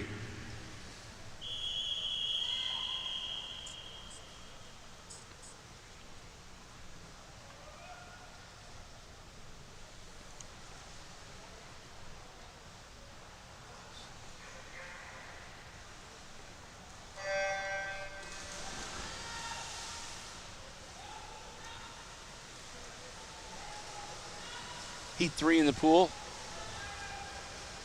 In lane 1, Diana Maria Torres Claudio. Lane 2, Elise Morley. Lane 3, Jimena Gonzalez Gonzalez. Lane 4, Dariana Stefiana Makeda Andrade. In lane 5, Victoria Belando Nicholson. In lane 6, Momo Sutton. In lane 7, Husne Kuko Dakwe.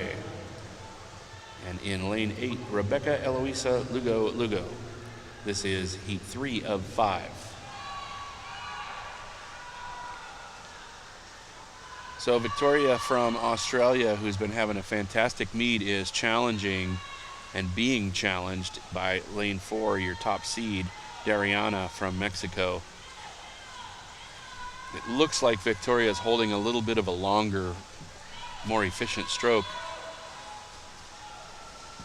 It's really hard to remain in control like she's doing. This is just outstanding discipline and great swimming for Victoria Nicholson from Australia. She reaches in for the wall and hits at 118.71 for the win of that heat. We'll see where it stacks up with the points with her classification. She is 17 years old, so she would be eligible for the junior or possibly the overall A final. Sorry, youth. I've been involved in sports where it's called junior. This is the youth final, so I apologize. Lane 2, Andrade from Mexico is 120.43, and finishing third in there was Momo Sutton from Team USA at a 122.82. There are just 2 heats to go. You can see stroke length and rhythm versus tempo at the finish. Stroke length and rhythm is usually going to win in a butterfly because you're staying very, very efficient. Incredibly disciplined swim. Outstanding. Great job, Victoria.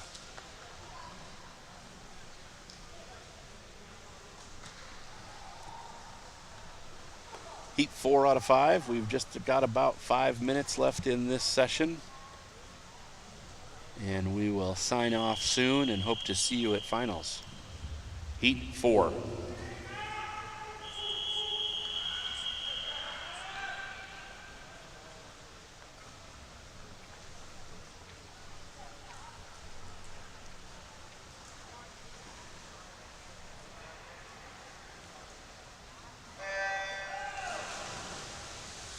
Great start. I'm really, I just put that on the arena.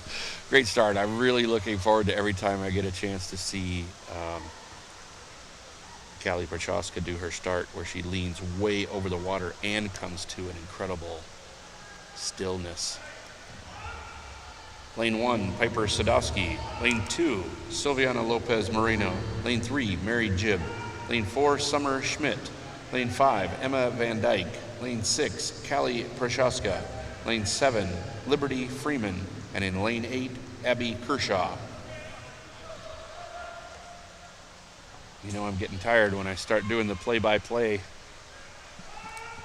on the arena microphone. That would get so mumbled they wouldn't hear a word or understand a word I was saying, because I talk a lot faster when I'm just talking to you on the live stream. Try to make it a little more conversational. The conversation going on in lane 2 is I am winning this heat, and that is Silvania Lopez Moreno from Mexico, just ahead of Mary Jibb from Canada. But Mary, again, her last 10 meters of every race, she has put herself in a position to win. She was slightly touched out last night in one of those efforts, but not in this heat. She went from at her competitor's hips to almost a body length ahead over about 4 strokes. Outstanding finish for Mary Jibb from Canada. She finished in a 1:14.64, second and a half or so from her entry time, but maybe she's going to put down the hammer tonight. Second was Silvana Moreno from Mexico with 1:14.95. So they were just 0.3 from each other. Third down in lane 6. You can see her lean out forward, and then she comes to a dead stop. That's just such great camera work. Thank you for that. I've not seen anybody get that far out over the water, and it pays off. It's one thing to do that, but it's another thing to then have the fastest furthest start in the race.